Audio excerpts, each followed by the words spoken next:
देते हैं, हम सबकी खबर लेते हैं, चुनावों की भी, दावों की भी। बिहार की सोच, बिहार का फैसला। पत्रकारिता का जो पहलू दिखता नहीं, वो हम दिखाते हैं। इलेक्शंस की सारी खबरें मेरे साथ। Watch me cover the Bihar battleground on NDTV 24/7.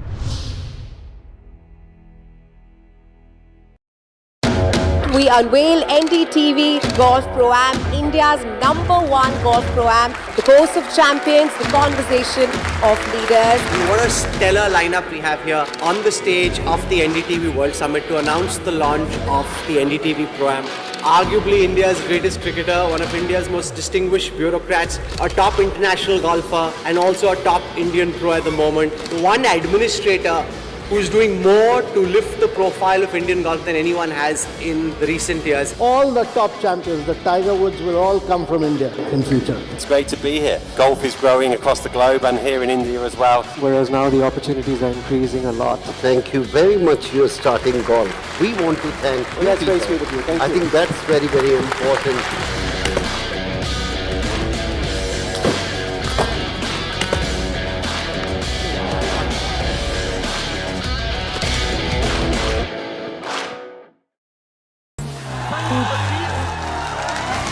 What does the youth of Bihar want in this election? I will dissect and explain. When it comes to elections, I crunch numbers and tell you what others miss. Bihar elections, the what, why and how. I read Bihar politics like no one else.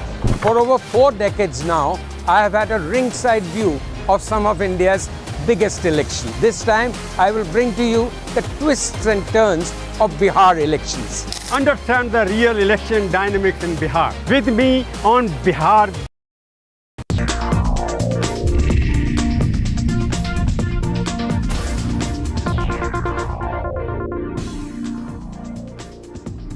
You're watching Breaking Ground, a show not only about the headlines but the meaning behind them. I'm Vedika Sood, but before we get you the headlines at 12 noon, let's track Cyclone Montha for you. It's less than 200 kilometers south-southeast of Machilipatnam in Andhra Pradesh and about 270 kilometers south-southeast of Kakinada. That's where it stands as of now, and 340 kilometers south-southwest of Visakhapatnam. It's likely to move north-northwestwards and cross the Andhra Pradesh coast between Machilipatnam and Kalingapatnam. We'll keep tracking the eye of the storm for you in this bulletin and the next to bring you the latest, and we have ground reports from both Odisha as well as Andhra Pradesh in the show today. A quick check on the headlines at this hour. NDTV accesses Mahagathbandhan manifesto details. MGB promises jobs to every household, 2,500 rupees per month for women, health insurance up to 25 lakh rupees. India bloc to release that manifesto at 4 p.m. today. BJP alleges Tejasvi Rahul rift, says Tejasvi doesn't want Rahul Gandhi to be seen in the state of Bihar, claims Rahul will not be present at that manifesto release. Political showdown over Jan Nayak title in Bihar. RJD says Tejasvi will take time to become Jan Nayak. BJP jumps in, says RJD knows both Rahul Gandhi and Tejasvi Yadav are Nayaks of Jungle Raj. Andhra Pradesh coast braces for Cyclone Montha. The severe cyclonic storm is expected to make landfall near Kakinada this evening. Met Department issues a red and orange alert for 23 of the 26 districts in the state of Andhra Pradesh. Cloud seeding likely in Delhi today. Delhi Environment Minister says government waiting for aircraft to arrive from Kanpur. Possible respite for Delhiites from toxic air in the next few days. Cricketer Shreyas Iyer out of ICU as doctors declare him out of danger. Shreyas had been injured in the rib cage during an ODI against Australia. Russia's second largest oil giant Lukoil says it will sell off its overseas assets after being hit by tough new US sanctions over Moscow's ongoing war with Ukraine.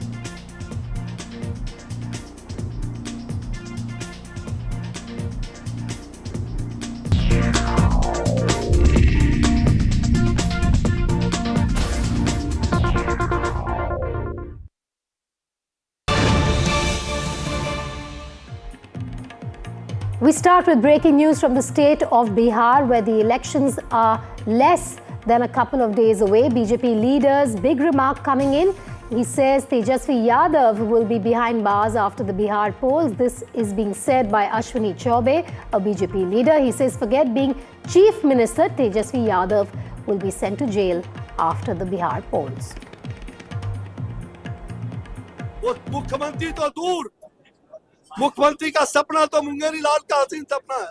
वो काल कोठरी का मुख्य कैदी होगा और बक्सर में जो मोटका रस्सी देखते हैं ना बनता है, यहाँ फांसी लगाने वाला रस्सी यही तैयार होता था, यही होता है। उस फांसी से ये तमाम ये भेड़ जो काल नेवी है, इनको फांसी की सजा मिलेगी।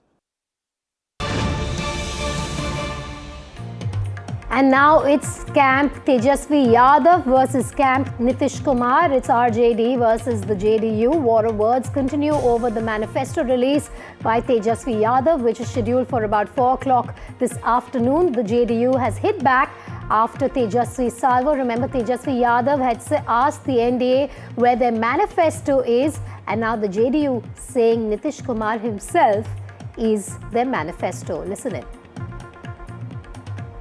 आज हम लोग जो है बिहार के लिए हमारी क्या योजनाएं रहेंगी अगले 5 साल के लिए, यानी जिसको आप तेजस्वी प्रण पत्र भी कह सकते हैं, घोषणा पत्र जो हम लोग आज जो है जारी करेंगे। हम तो चाहते हैं एनडीए की तरफ से कि उनका मुख्यमंत्री का चेहरा कौन होगा और उनका घोषणा पत्र अब तक क्यों नहीं आया, उनका विजन क्या है, कैसे वो बिहार को आगे बढ़ाएंगे।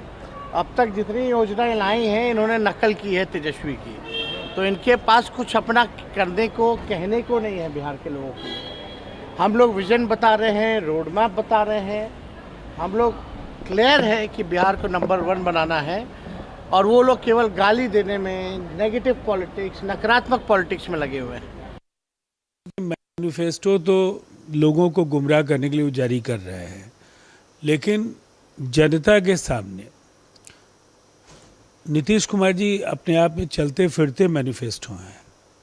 उन्होंने जब भी जो कहा उसको पूरा करके दिखाया। जनता को यकीन ही नहीं है, इसलिए कि जो कुछ भी कांग्रेस के 6 दशकों के शासनकाल में बिहार ने दर्द और यंत्रणाएं भोगी हैं और उसके बाद 15 साल का जंगल राज, कोई उस दौर में लौटना नहीं चाहता है। Aishwarya now joining me live on the war of words between the RJD and the JDU. Aishwarya, we're expecting that manifesto release later today. We've brought all the details to our viewers through the morning on what that manifesto holds. But here you have politics speaking over the RJD manifesto. Well, that's right. Massive war of words erupted just hours before Mahagathbandhan's manifesto release. We have already seen power tussle, kind of mind games that have been played between the Mahagathbandhan. We have seen the differences that have occurred between Tejasvi Yadav and Rahul Gandhi, as Rahul Gandhi will not be the part, as sources clearly indicated, as far as Mahagathbandhan's manifesto launch is concerned. But it is Tejasvi Yadav who has questioned the Bharatiya Janata Party that who is their chief minister, where is their manifesto, what is their vision, and it is the Bharatiya Janata Party or the JDU or the NDA in large had hit back at Tejasvi Yadav, saying that the kind of development that has that the state of Bihar has seen, that's the vision of the NDA, and Bihar will go on a developmental path. Nitish Kumar himself is a walking manifesto, and certainly does not need any kind of printing machine to tell people that what their vision is. So massive war of words between the NDA and Mahagathbandhan just ahead of the manifesto launch of the Mahagathbandhan.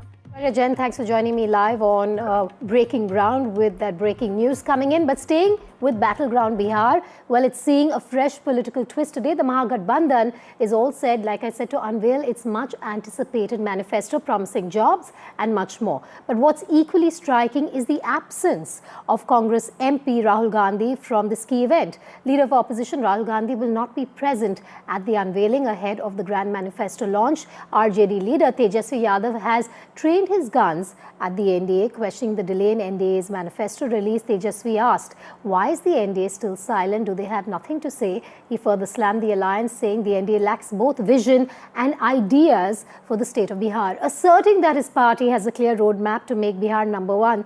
Tejasvi Yadav accused the NDA of indulging only in abusive politics rather than talking about development. A big statement decision by the MGB is on display as they unveil their manifesto on the day of Chhath Puja, a festival of huge sentimental significance for the state of Bihar. The MGB has already promised several welfare schemes ahead of the elections, including 10 lakh government jobs, free electricity up to 200 units, and most importantly, 30,000 rupees every year under the Jivika Didi scheme. आप सोचिए जितना कल्याणकारी योजना है बिहार में चलाया जा रहा, और एक तरफ राहुल गांधी और लालू परिवार है जिसने घोटाला ही घोटाला किया। लालू जी ने चारा खाया, अलकतरा पिया, नौकरी के बदले जमीन लिया। जनता को भरोसा मोदी और नीतीश पर है, इसलिए ये लोग प्रोपेगेंडा वाले लोग हैं। लालू बिहार के लिए एक आपराधिक चेहरा है, गुंडे के तौर पालने वाले लोग हैं और एक पंजीकृत चोर के तौर पर उनको स्थापित हो चुके हैं। कोई सेटबैक नहीं है, करें, घोषणाएं करने में क्या जाता है। जिसको सरकार में ही नहीं आना वो जितनी बड़ी घोषणाएं करते, बट उन घोषणाओं का आधार क्या है। एक तरफ आप बोलते हैं आपकी सबसे बड़ी घोषणाओं में से एक कि हर परिवार को हम सरकारी नौकरी देंगे। प्रभु, बिहार का बजट ही कितना है? 3-3.25 लाख करोड़ का बजट है। मैनिफेस्टो जब वो निकाल रहे हैं तो उसमें ये भी तो बताएं कि रास्ता क्या है, राजस्व कैसे मेरे राज्य का बढ़ाने की आप सोच रख रहे हैं, रेवेन्यू जनरेशन कैसे। जब तक रेवेन्यू जनरेशन नहीं होगा आपके वादों के कोई मायने नहीं है। और ये बात आपको भी पता है, मतलब नेता प्रतिपक्ष को पता है कि वो सत्ता में उनको आना नहीं है, तो झूठ बोलने में क्या जाता है, बड़े बड़े वादे करने में क्या जाता है, पूरा तो उनको करना नहीं है। All right, we're going to move away from the state of Bihar and the politics playing out ahead of the elections there and move to down south, where we're getting you news on Cyclone Montha.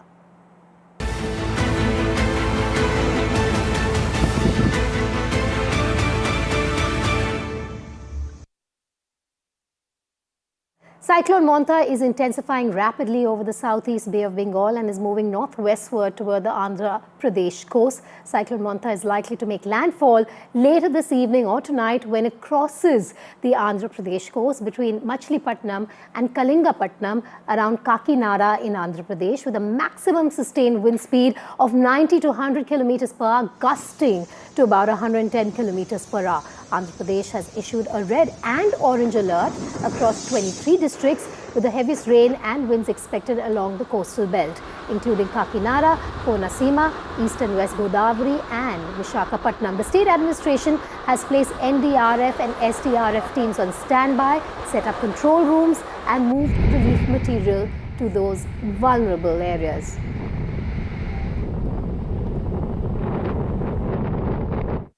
We are at Opada Beach Road in Kakinada and we are with MP Kakinada. Uday. Sir, tell me about relief and rescue operation. What's the situation and how government as well as local administration is preparing to minimize the casualty, if any? So we established near about 800 relief camps, and all the relief camps has been assisted by Sachivalayam police, and the entire food arrangements has been done, the required medicines has been arranged, and the doctor has been facilitated over there, and 153 already pregnant women who are near for the delivery has been shifted to the hospitals, and the houses which are in the weaker constructions have been shifted to the relief camps, and the people who are still hesitating to come there, we are ourselves going there and requesting them to come over there. There are 140 critical swimmers are deployed there, and 100 heavy machineries to, if there is any obstructions for the trees, plants or anything in between to obstruct the transport.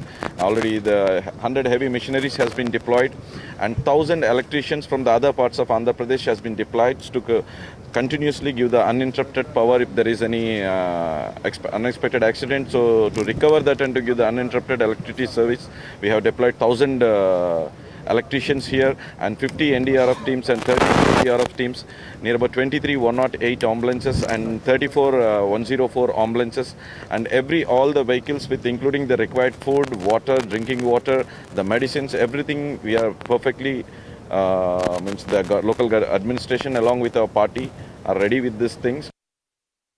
NDRF team 24 hours के लिए तैनात है और हम इससे पहले 2 दिन पहले हम यहाँ आ चुका हूँ और कल भी हम इस एरिया को विजिट किया हूँ और आज भी इस एरिया को विजिट कर रहा हूँ जहाँ मुझे लग रहा है कि इस एरिया से इवैक्यूएशन का ज़रूरत है, लोगों को शेल्टर में ले जाने का ज़रूरत है। हम यहाँ पे कैंपेन कर रहा हूँ।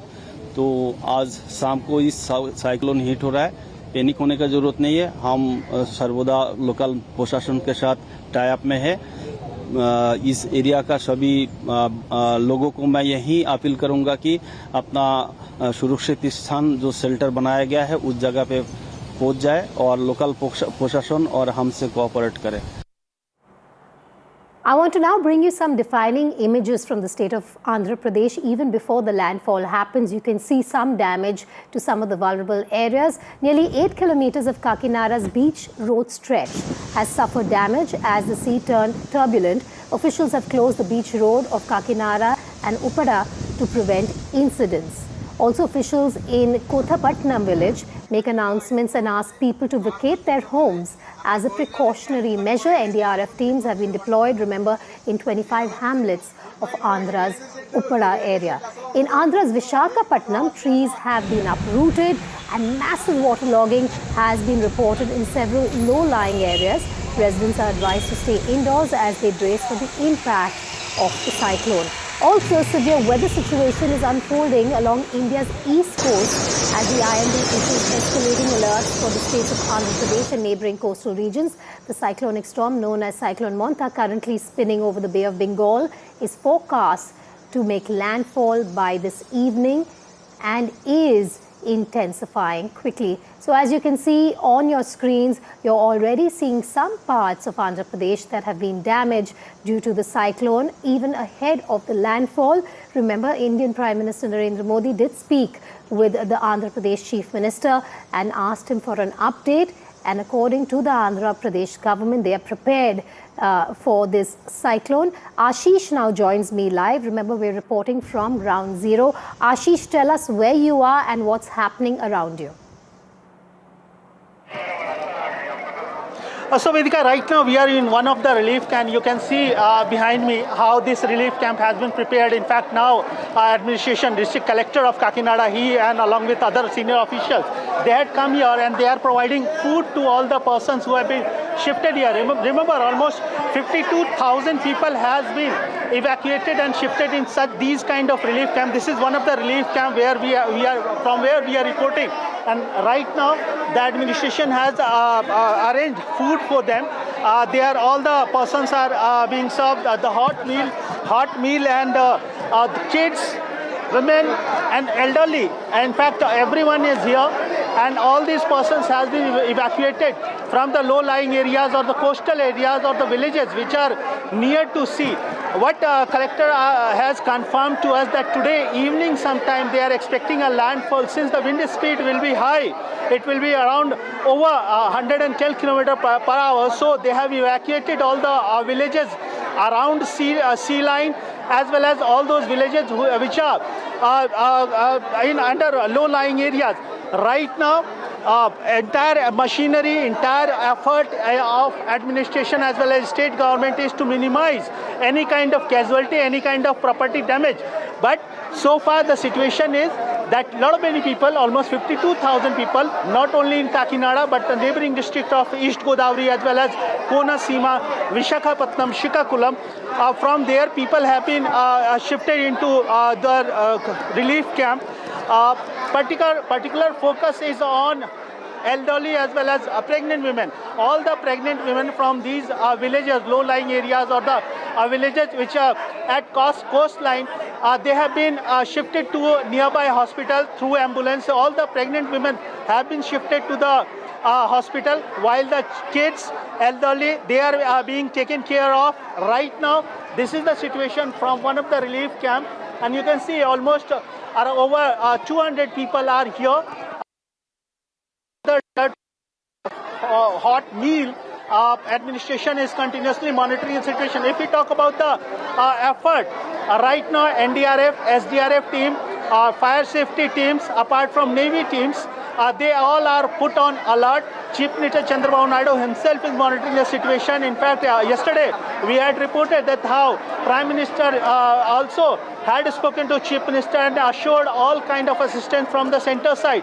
Right now, everybody is waiting for the landfall. Post the landfall, what kind of damage happens, what kind of property damage or any other kind of damage like uprooting of trees, power line snapping or communication snapping. So all the contingency is being prepared by the district administration as well as state government. Additional electricity workers have been deployed, additional equipments has been placed on ground. Apart from that, communication network, mobile network, all these networks, a special arrangement has been made that in case of any kind of damage or blacking out of communication, these services will be restored on footing. Right, Ashish, thanks for joining us live, but stay safe, Ashish. It's going to be a long day for you, and we're all bracing for that storm. But very quickly, before we move to Odisha, let's also bring you the eye of the storm. As you can see here, it's about less than 200 kilometers away, south-southeast of Machilipatnam. Also being impacted at this point will be the state of Odisha. Let's bring you an update from there now. Odisha is also bracing for very heavy rainfall over Ganjam, Gajapati and southern districts, while Tamil Nadu and Puducherry are expected to see widespread rain and heavy winds as well, and rough seas over the next 2 days. Fishermen across these regions have strictly been advised not to venture into the Bay of Bengal until the conditions improve. Sea conditions will remain rough to very rough, with a possible storm surge of about 1 meter above the normal tide near the land zone. Let's now bring you some defining images from the state of Odisha as well that our producers have put together for you.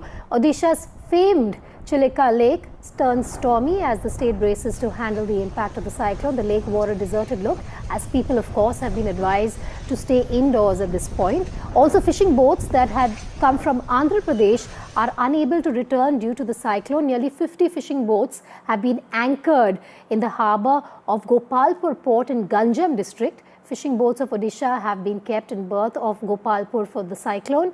Also, in the wake of the cyclone, Montha lifeguards and fire department officials are urging tourists to avoid bathing in the sea and asking them to avoid beaches as a precautionary measure. Dave now joining me live. Let's go across to him. Dave, tell us where you are and what's happening around you. How is Odisha bracing for this cyclone? Vedika, right now I am from Koraput, as per the mate and IMD. Red alert have been issued in 8 districts of Odisha like Gajapati, Koraput, Nabrangpur, Malkangiri, Kalahandi and Kandhamal. But the most affected area which has been expected and alerted by IMD and Met Office, Malkangiri. Just where I am moving right now to Malkangiri. As per the Met, heavy to heavy rainfall will be recorded throughout these districts of Odisha. Along with it, orange alert has been issued to the coastal districts of Odisha like Bhadrak, Baleswar, Jagatsinghpur, Puri, Khurda, where it will be also recorded some heavy rainfall. But these 8 districts, southern 8 districts, where red alert had been issued. After the cyclone Montha landfalls, it would be passing through these districts of Odisha like Malkangiri and Nabrangpur, which is expected to be highly affected due to cyclone Montha. Odisha government has deployed 128 rescue teams, from which 99 fire service team, 5 NDRF team, 24 ODRAF teams are deployed. Still now, 40,000 people are evacuated. 40,000 people are evacuated to the shelter home, as well as if we talk about after cyclone, post cyclone, which matters a lot. Odisha has a past experience of facing cyclones, and Odisha has also gained a lot of rewards for cyclone management. If we talk about the cyclone management, basically Odisha government has performed very well, and this time also zero casualty is the main aim by the Odisha government, and major steps are also taken by the Odisha government, like with evacuation after. Right, Dave, thanks for joining us, and stay safe as well. Also joining me at this point to understand the cyclonic weather a bit more is Professor Raghu Murthugude Earth System Scientist and visiting Professor IIT Kanpur. Professor, thank you for being so patient with us while we brought our ground reports to our viewers. My first question to you, Professor, is we're in the thick of the cyclone months, October and November, when the East Coast, especially the Bay of Bengal, sees the most activity. Why is this time of the year particularly volatile, sir? Basically, we have two cyclone seasons. One is the pre-monsoon, other one is the post-monsoon. There are factors that we call cyclogenesis, rotation in the atmosphere, and how much rain is happening on the bay, and how the winds are changing from the surface to the upper atmosphere, and so on.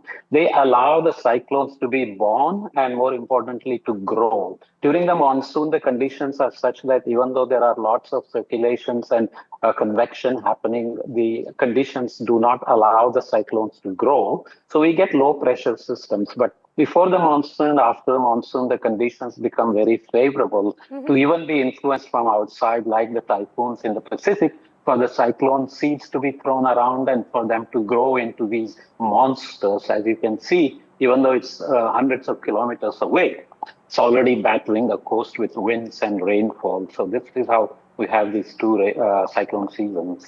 Professor, the Bay of Bengal has always been India's cyclone hotspot, but are we seeing any shift in patterns, more frequent, more intense, or more unpredictable systems? Yes, it is definitely trending up, especially also on the Arabian Sea, so North Indian Ocean. But the tricky thing is that last few years we have been a little bit quiet. So cyclones increase in numbers and intensification, etc. doesn't mean every year we'll have more cyclones. So you will have clusters of years with lots of cyclones that we had around 20 to 22, 23. And then we got a little bit of calm. And now we have to see next year how we are going to do. And so this is, global drivers are there. Oceans are getting warmer. Intensification is being made possible. So all the conditions are favorable for cyclones to increase and rapidly intensify. So bring lots of rain, storm surge, and create lots of damages. But yes, as as your reports say, we are so well prepared now that people should really feel grateful and do their part as well to be safe. Professor, do stay with me. My correspondent Ashish is back live with us. Ashish, you're at a relief camp. Just take us through what really is the preparation, the big takeaways from what the government has been saying in terms of their preparedness for the cyclone. In fact, you can see this little kid. Now she has got her food. And from these kind of kids to elderly, all are here at this relief camp. Government of Andhra Pradesh has established several of the relief camps. Almost over 400 relief camp has been established. Right now it's a lunchtime at this particular relief camp. We'll try to gather more information from one of the officer here. Sir, how many members are lodged at this relief camp, sir? Here, sir, 450 members are here, sir. Nearly 250 families. 250 families, 450 members are here to provide both children, kids, old age women and old age persons, and pregnant women also. They are sent to hospitals. We are providing food for 450 members here. What kind of if any medical emergency is there, what kind of medical emergency facility you have established, sir? Here is arranged one ANMS also with the medical kit. When they had supposed medical little food, little bit disease, but provide. Otherwise, we have to arrange vehicles to send to general hospital here, sir. So these kind of arrangements have been made apart from providing them the food and stay, health facility. If any health emergency is there, that is also being taken care by the district administration. So this is the situation here at this relief camp. All the people, in fact, a lot of kids, elderly women, and youngsters, all are now getting the food. Right now, just now, here the collector had come, and collector also visited and reviewed the situation here. And apart from collector, the district SP was also here. So they are roaming around all the relief camps, inquiring about the facility, ensuring that everyone gets proper proper help from the government side. Chief Minister Chandrababu Naidu, he is continuously monitoring the situation. In fact, like I earlier told you, Vedika, that Prime Minister Narendra Modi has also spoken to Chief Minister, assured all kind of help and assistance from the central government side. Right now, the district administration is preparing for the landfall in Kakinada, because at the time of landfall, it is expected that wind speed will go over 110 kilometers and it will bring extensive rainfall. So flash flooding is also expected, Vedika. All right, Ashish, thanks for joining us live there. Before I let the professor go, Professor, my last question to you. Are we entering a new era of longer and more intense cyclone seasons, or can decisive climate action still alter that trajectory? Of course, we are entering a very warm period and we keep on warming. So we have to be ready for this. The risk is never zero, but risk is increasing. And there are, unfortunately, global factors that affect us locally, but we have to do all we can. And I cannot emphasize enough that India has developed one of the best disaster management systems, PM to CM to local MP to district collectors. And then people have to participate by securing all the dustbins and drums and so on that can fly around. So we are definitely entering a high risk era that we are getting better at preparing for. But the economic damages and the loss of lives have to be minimized. Again, just more investments, more awareness, better predictions, better disaster recovery, and so on. We are doing very well, but we have a long way to go. Professor, thank you so much for joining me here on Breaking Ground. We're now going to just once again show our viewers where the eye of the storm really is and where the landfall will be. That's the eye of the storm. It's about 200 kilometers or less south-southeast of Machilipatnam right now. Kakinada will be impacted. That's what we've been talking about. And the landfall is expected sometime later this evening. But we're also going to bring to you at this point a quick wrap up of all that we've heard, the big takeaways, the latest on Cyclone Montha that will be making the landfall tonight. Andhra Pradesh will be the worst hit, as we have told you, followed by Odisha and Chhattisgarh. Heavy rains will also be hitting Andhra, Odisha, Chhattisgarh, Tamil Nadu from the 28th of October to the 30th of October. We're just going to pull out that graphic for you and bring you those latest lines that we have for you. But like we said, our reporters are on the ground. They're going to bring you every development from those areas, the most vulnerable areas. You just had Ashish reporting from a relief camp area. So quick summation of what we've been saying. Andhra Pradesh will be the worst hit, followed by Odisha as well as Chhattisgarh. There will be heavy rains also that will hit Andhra Pradesh, Odisha, Chhattisgarh, Tamil Nadu from today till about the 30th of this month. The cyclone is expected to hit Andhra with a wind speed of 90 to 100 kilometers per hour, and that can go up also to 110 kilometers per hour. The Andhra Pradesh Chief Minister has reviewed the situation and says that the administration is fully prepared to counter the cyclone. Officials have also said the cyclone could impact over 1,400 villages and 44 towns in Andhra Pradesh. Fishermen have been asked not to venture out. All beaches have been closed for tourists. 22 NDRF teams have been deployed across Andhra Pradesh and other states as well. Now, after the landfall, Montha will weaken slightly and move towards the state of Orissa. All right, we now have some breaking news coming in.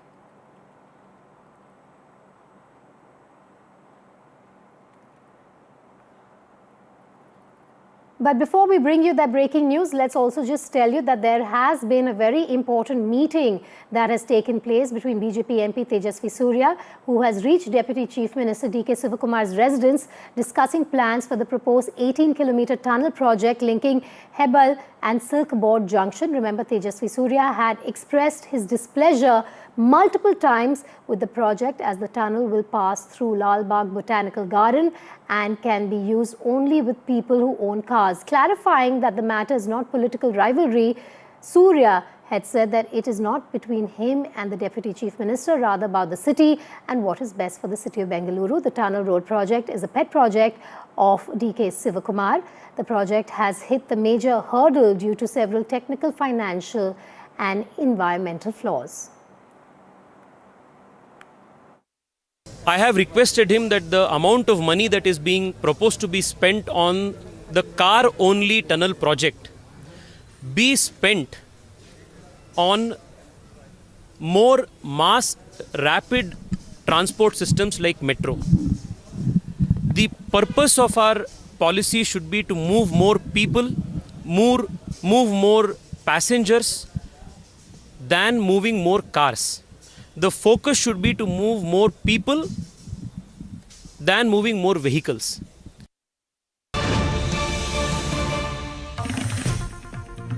All right, in news just coming in, there's been a relief for the RSS from the High Court.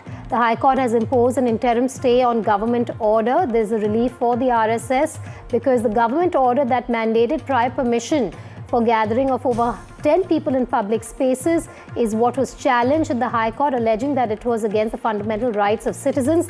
The court has now issued an interim stay and issued notices to the government. An Hubli-based person had filed that petition.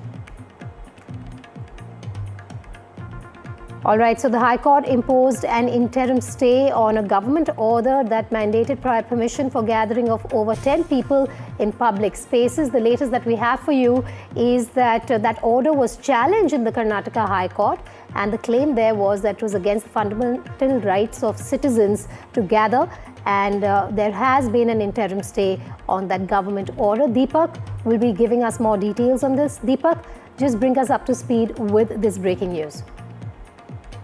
Well, this is a very important development considering the fact that over the last week or so, there have been multiple requests that have been made by the RSS to hold marches, be it in Chitapur, this is the constituency of Priyank Kharge, be it in other places like Gurmitkal, in various districts. In fact, there have been roadblocks because recently there was a government order which said that if there is a gathering of 10 or more people of any organization, it of course didn't mention at that point in time that it's going to be the RSS march or any event by any organization for that matter. It just mandated that if it's a gathering of 10 or more people, there should be prior permission that should be given from the police and the district administration. Through this, of course, multiple requests of the RSS, of course, were roadblocks citing concerns of law and order and various other aspects. Now, this order was challenged in the Karnataka High Court, and they had said that it was against the fundamental rights of the citizens. The court, of course, taking cognizance of this petition, has issued notices to the government, to the Home Department and various stakeholders, and more importantly, has granted an interim stay on the government order. What this essentially means is that any organization, which includes, of course, the RSS now, doesn't have to knock at the doors of the district administration or the government or the police really to carry out, these marches right now.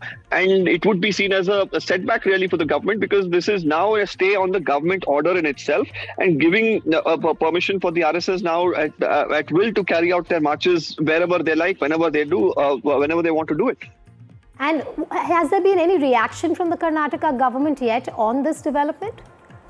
Well, it's just happened in court. It's a matter of the last few minutes that we've had this development. We can definitely expect some sharp responses coming in from various people, especially the BJP, and also in the government, people who've been very vocal about this issue. The likes of Priyank Kharge, the Chief Minister himself, of course, has spoken about this. Are definitely expected to respond in the next couple of hours.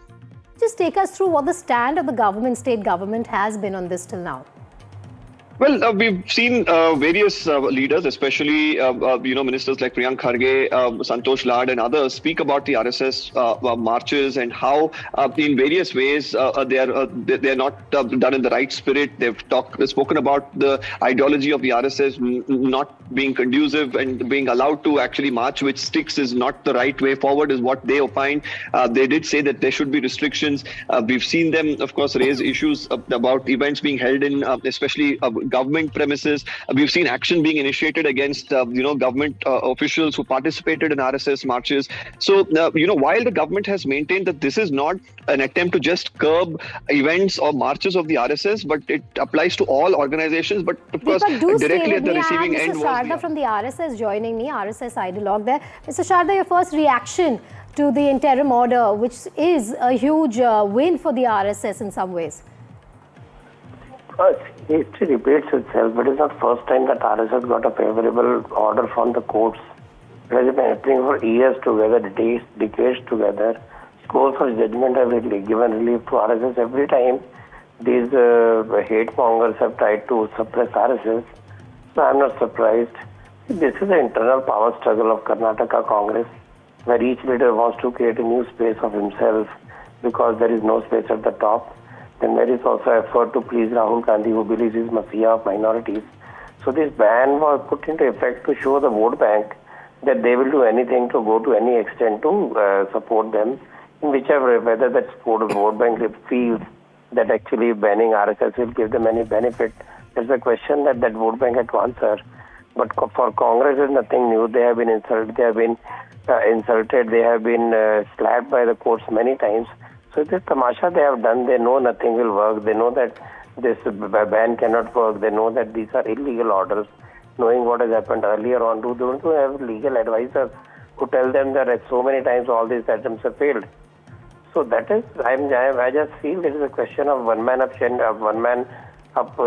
ship going on in Karnataka and India, and their central supporters like Rahul Gandhi and all right. RSS people working here.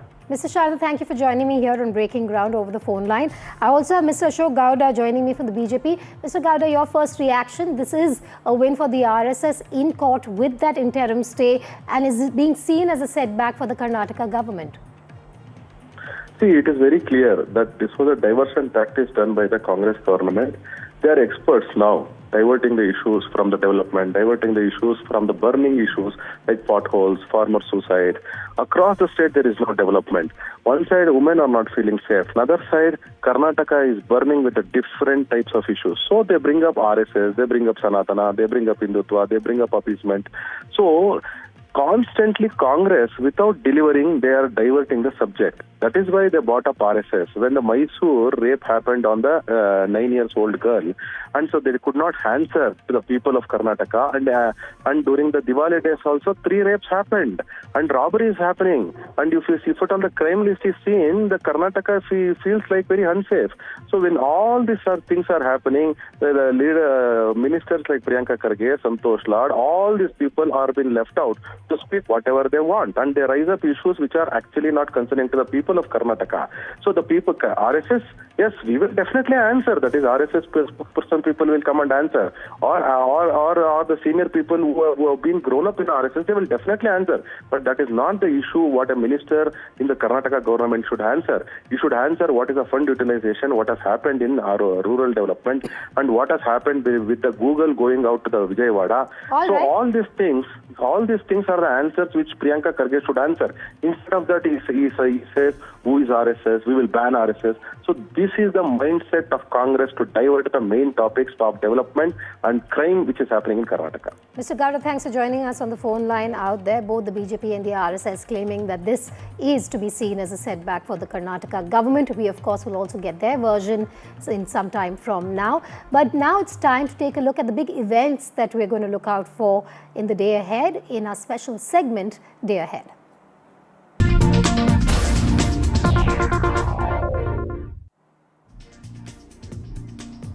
The big political development we're expecting, the India bloc is set to release its election manifesto at about 4 o'clock this afternoon. Our RJD leader Tejasvi Yadav has said that the manifesto will cater to the needs of the youth, farmers, workers, women and senior citizens of Bihar and lay the way ahead for education, health and law and order reforms in the state.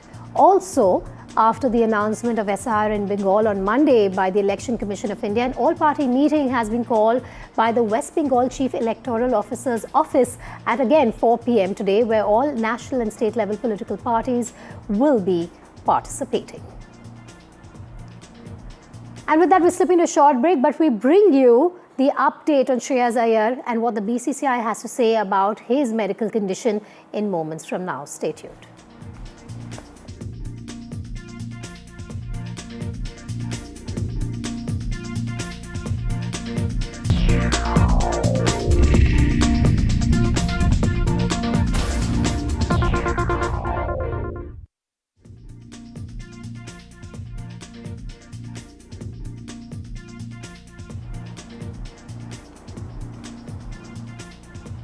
Mahagathbandhan will be releasing its manifesto at 4 p.m.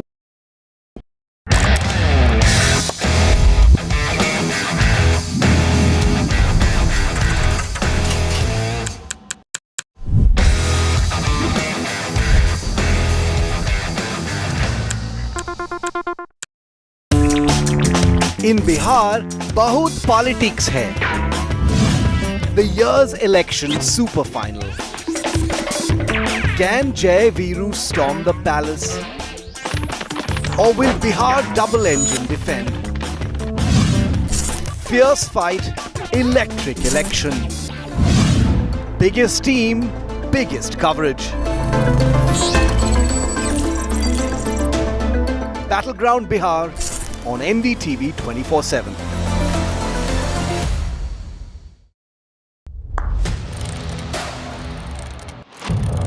What seems settled for me is unfinished business. So I rewind, I pause, I reflect, I dig until what's buried stands up to be counted. Breaking ground, not just headlines, the meaning behind them. This is Breaking Ground with me, Vedika Sood. The front lines of Kargil. The fury of Operation Sindhu. So many attacks. The chaos and cries of disaster zones. To fighter jet cockpits. And the world's most defining interviews. It's incredible. He has seen history break. Live, unfiltered. 20,000 hours of live broadcasting. Welcome to Left, Right and Centre. Hard facts. War-struck country. Hard questions. In the Ukraine. 30 years of trust. In the Kargil area. North Ukraine. In France. In Italy. At Srinagar. Vishnu Shom for NDTV. Vishnu Shom. Only on NDTV.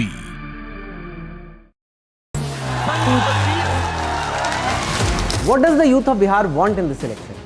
I will dissect and explain. When it comes to elections, I crunch numbers and tell you what others miss. Bihar elections, the what, why and how. I read Bihar politics like no one else. For over 4 decades now, I have had a ringside view of some of India's biggest elections. This time, I will bring to you the twists and turns of Bihar elections. Understand the real election dynamics in Bihar. With me on Bihar Battleground. The ultimate battle for Bihar.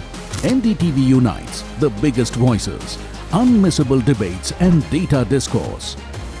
Battleground Bihar on NDTV 24/7. Pulling us into this country. They argue, I conclude.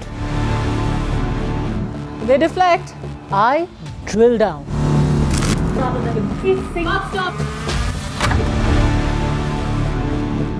This isn't a free-for-all. It's a reckoning. No filler, no fog. Only the facts and where they lead. Every night at 9, the case closes because the buck stops here. The best app to use is the NDTV app.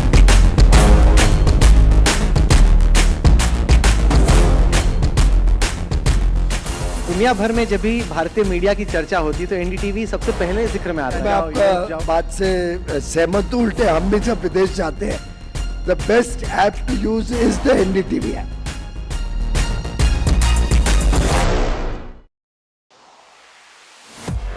The battle for Bihar is on. Bihar on a turning pitch, or captain stays the same.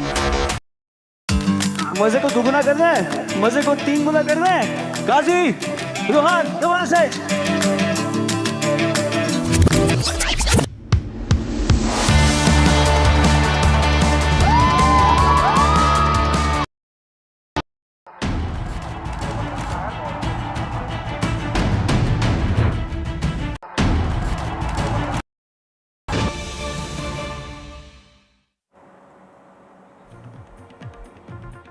We have some breaking news coming in. It's the latest on the twists and turns in the Delhi acid attack case. Now, the Delhi police has spoken to NDTV and they've made a big revelation. They've said that the victim and its entire family staged this acid attack and the entire family was involved. Here's the special CP of Delhi and here's what he had to say.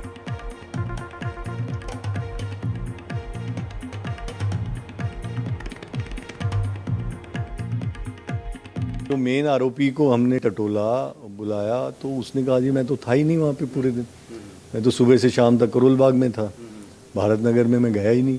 तीनों तरह से जब हमें संतुष्टि होगी कि ये आरोपित निर्दोष है इसकी वहाँ पोजीशन ही नहीं जिस समय वो वारदात क्लेम की जा रही है। तो हमने फिर इसको और गहराई में जाके पूरा षड्यंत्र का पर्दाफाश करने का प्रयास किया। दूसरी जो आउटर नॉर्थ की टीम थी वो उसकी तलाश में लगी, जो छात्रा के फादर की तलाश में, बाप की तलाश में। वो उसके खिलाफ इसी आरोपी की महिला ने यौन शोषण की 2 दिन पहले शिकायत दी थी और ब्लैकमेल की। उसके काउंटर में इन्होंने ये केस करा इस आदमी के खिलाफ, और इसके साथ 2 आदमी और लपेट लिए, 2 लड़के जो इनकी रिश्तेदार है, एक लेडी जिसके ऊपर इन्होंने एसिड फेंका था 2018 में मंगोलपुरी में।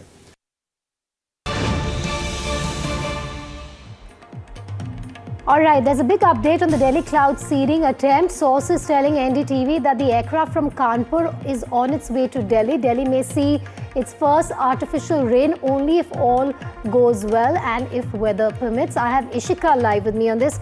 Ishika, this is something Delhi desperately needs. We've all been inhaling toxic smog at this point, but I'm sure our viewers would want to understand the process once that aircraft makes it from Kanpur to Delhi. Well, yes, Vedika, as you very rightly mentioned, we have seen that for the past few days, especially after Diwali, how the air quality has been oscillating from the very poor category to, in fact, the poor category. And that is why even the government says that the cloud seeding is currently the need of the hour. And in all possibility, today, the entire Delhi can see the very first time artificial rains here, because what the sources have confirmed to NDTV here is that the Cessna aircraft, which is in fact going to do this cloud seeding, has in fact taken off from Kanpur, but they are still awaiting, the favorable weather conditions, because what the sources also go on to tell us is that for now, if you talk in terms of visibility, the weather conditions are currently unfavorable, and if the visibility increases, they will be landing at the Meerut airport. If not, then it will be taking a U-turn and going back to Kanpur. So that visibility factor is something that the government is looking for, and it is in fact waiting for the IMD to give a green signal there. Not just that, we are also getting to know that in just a short while, around 1 p.m, we are expecting Environment Minister Manjinder Singh Sirsa to also hold the very crucial review meeting on cloud seeding, because Manjinder Singh Sirsa has cleared it that this is in fact a very ambitious program of the Delhi government, and they are expecting that if it becomes successful today, the air quality here, even for a few days, will improve and give that temporary relief to the residents here in the national capital. Over to you. Ishika, thanks for joining me live. We, of course, will keep tracking that story. As of now, sources telling NDTV that the aircraft has taken off from Kanpur and is heading towards Delhi.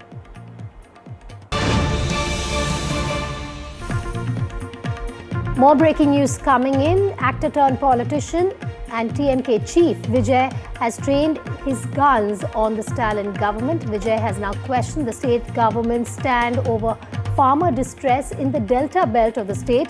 Vijay has said that Tamil Nadu will now unite and rise against the DMK government's corruption and betrayal of people's trust. He's also called the Chief Minister's photo op he's called the Chief Minister's flood relief just a photo op moment, and he has said that it's his volunteers, the party volunteers, who are helping people. Vijay joins me live on this story. Vijay, this accusation, this new salvo fired by Vijay comes a day after he met with the families of the victims of the stampede. What has he said against the Stalin government? That's right, Vedika. It's a very important statement from TVK Chief Vijay. Even we have to mention that after a month of tragedy, this is the first statement from TVK Chief Vijay reacting over some political issue in Tamil Nadu, some people-related issue in Tamil Nadu, because Vijay was so silent on various issues for past month after the Karur stampede tragedy.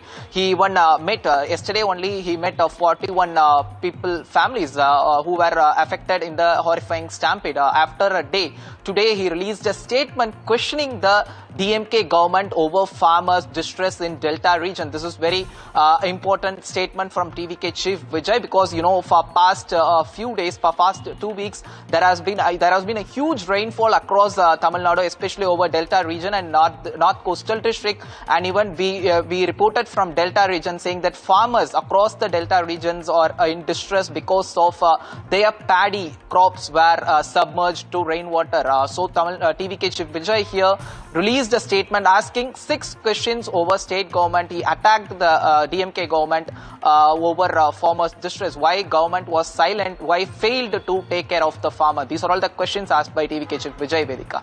All right, Vijay, thanks for joining us live. But politics, they're peaking between Vijay and the DMK and him firing a fresh salvo against the state government. Now it's time to give you a quick update on cricketer Shreyas Iyer. He is out of the ICU and out of danger too, which is a huge relief for his fans as well for the cricketing fraternity after taking Alex Carey's catch during the final India versus Australia ODI. Remember, Iyer had a nasty fall.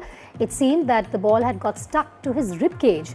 He was immediately rushed to the dressing room where he had fainted and his vital parameters dropped to alarming levels. He was rushed to a hospital where scans revealed a laceration injury to the spleen. The 30-year-old will remain under close observation for the next 2 to 7 days. While he was initially expected to miss about 3 weeks of action, his recovery period could now extend significantly longer. We don't know whether he'll make it for the series against South Africa. But here's what Surya Kumar Yadav had to say about his medical condition.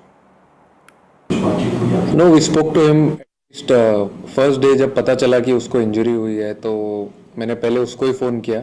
फिर मुझे पता चला उसके पास phone नहीं है. फिर मैंने अपने फिजियो को फ़ोन किया, कमलेश जैन को. उन्होंने बताया कि वो स्टेबल है. फर्स्ट डे तो पता नहीं सकते कैसे, but he was looking good. But अभी 2 दिन से बात हो रही है. He is been replying. अगर वो फ़ोन पे रिप्लाई कर रहा है मतलब ही इज़ स्टेबल. और डॉक्टर भी है वहाँ पे साथ में, तो it's looking good. I mean अच्छा है, बात कर रहा है, एवरीथिंग इज़ नॉर्मल. बट बोला है कि कुछ दिन और ध्यान देंगे. But he is been replying, talking to everyone, so it's good. Some good news there for Shreyas Iyer fans. We're wishing him a very speedy recovery. And on that note, we're slipping to a short break. I'll be back with Breaking Ground in moments from now. Stay tuned.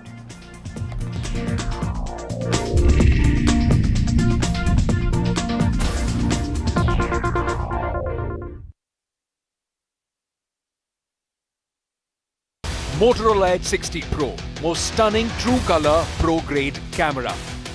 Motorola Edge 60 Pro, the true flagship killer.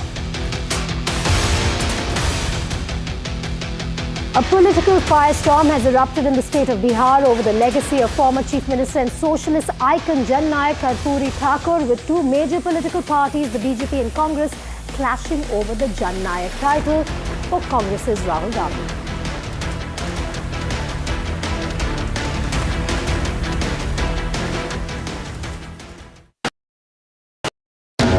We unveil NDTV Golf Pro-Am, India's #1 golf Pro-Am, the course of champions, the conversation of leaders. What a stellar lineup we have here on the stage of the NDTV World Summit to announce the launch of the NDTV Pro-Am.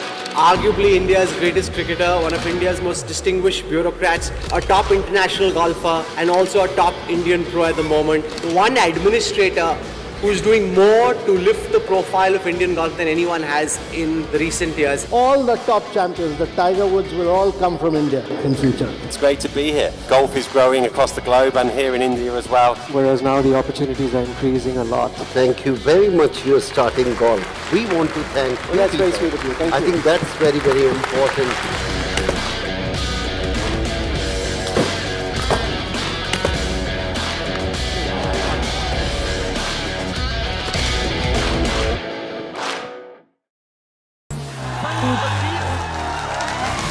What does the youth of Bihar want in this election? I will dissect and explain. When it comes to elections, I crunch numbers and tell you what others miss. Bihar elections, the what, why and how. I read Bihar politics like no one else. For over 4 decades now, I have had a ringside view of some of India's biggest elections. This time, I will bring to you the twists and turns of Bihar elections. Understand the real election dynamics in Bihar. With me on Bihar Battleground. The ultimate battle for Bihar. NDTV unites the biggest voices, unmissable debates and data discourse. Battleground Bihar on NDTV 24/7.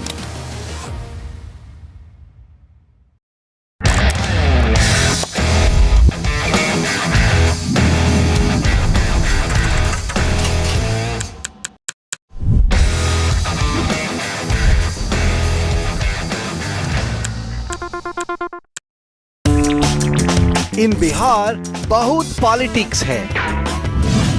The year's election super final. Can Jai Viru storm the palace? Or will Bihar double engine defend? Fierce fight, electric election. Biggest team, biggest coverage. Battleground Bihar on NDTV 24/7.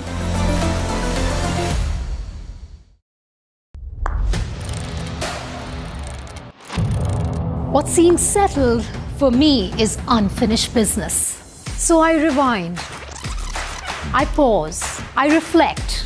I dig until what's buried stands up to be counted. Breaking ground, not just headlines, the meaning behind them. This is Breaking Ground with me, Vedika Sood. The front lines of Kargil. The fury of Operation Sindhu. So many attacks. The chaos and cries of disaster zones. To fighter jet cockpits. And the world's most defining interviews. It's incredible. He has seen history break. Live. Unfiltered. 20,000 hours of live broadcasting. Welcome to Left, Right and Centre. Hard facts. War-struck country. Hard questions. In the Ukraine. 30 years of trust. In the Kargil area. North Ukraine. In France, in Italy. At Srinagar. Vishnu Shom for NDTV. Vishnu Shom. Only on NDTV.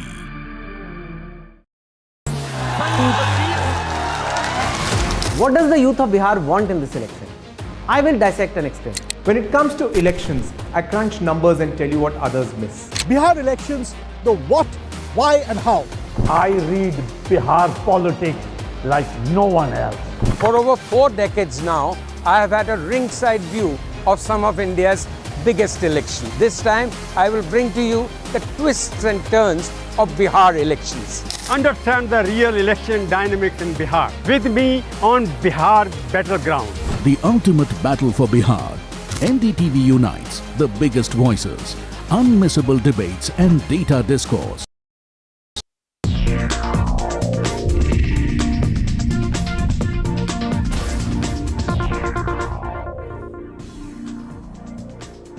Welcome back. You're with Breaking Ground. I'm Vedika Sood. A quick check on the headlines at the top of 1 p.m. Big setback for Siddaramaiah government in the state of Karnataka. High Court puts interim stay on Karnataka government's order on seeking permission for RSS gatherings.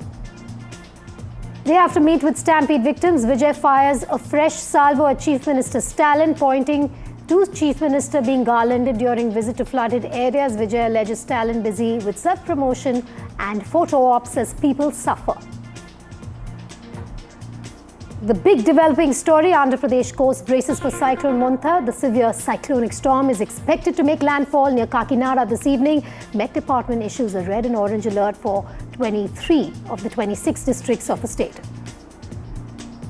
NDTV accesses Mahagathbandhan manifesto. Details: NGB promises jobs to every household, 2,500 rupees per month for women, health insurance up to 25 lakh rupees. India Bloc will be releasing that manifesto at 4 o'clock this afternoon. Political showdown over Jan Nayak title in the state of Bihar. RJD says Tejasvi Yadav it'll take him time to become Jan Nayak. BJP jumps in, says RJD knows both Rahul Gandhi and Tejasvi Yadav are the Nayaks of Jungle Raj. And an update on cricketer Shreyas Iyer. He is out of ICU as doctors declare him out of danger as well. Shreyas had been injured in the ribcage during the ODI against Australia.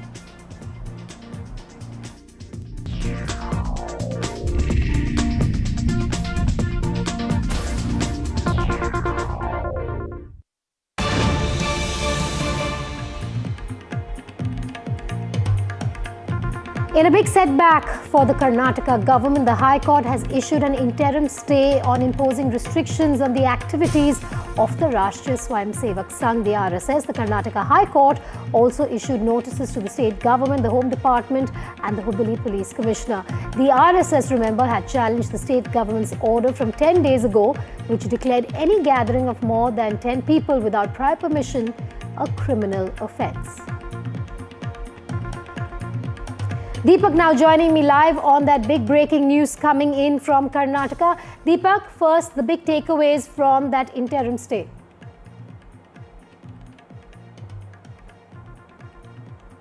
Absolutely, because the debate in Karnataka over the last several days has been about the indirect ban to RSS activities, be it the government talking about how school premises or government premises are being used for RSS marches, or talking about government officials or people working in government jobs participating in RSS marches and action being initiated against them. There was a tug-of-war of sorts that was happening between the Congress and the RSS, and then of course the BJP getting involved in the thick of things as well.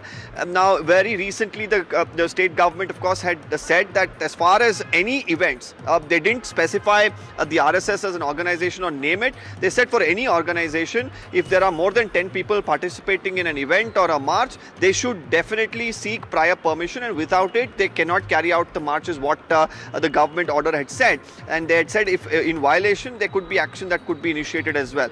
And after this, we've seen a series of instances, be it in the home constituency of Mr. Priyank Kharge in Chittapur, be it in Gurmitkal or various other places where RSS had sought permission, and there were questions that were raised by the deputy commissioners there, and permission was not immediately accorded, and some of them are still being argued. Now, while all of this of course has been happening, parallelly there was a petition that was filed by a Hubli based organization in the Karnataka High Court challenging this order, saying it violates various fundamental rights.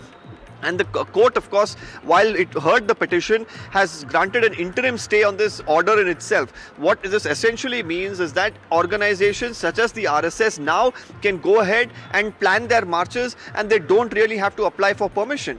And this will, of course, really be a setback in many ways for the government. We'll really have to see what's the response that will come in from the likes of Mr. Priyank Kharge, Mr. Santosh Lad, who've been very vocal about this issue. And also the BJP has welcomed it on the other hand here in the state of Karnataka, and said that this was bound to happen. So politically, of course, it's quite a charged atmosphere pertaining to this issue. And now with this, relief that has come in for the RSS or any organization that wants to carry out a march in the city or hold events, now this, of course, becomes much more easier.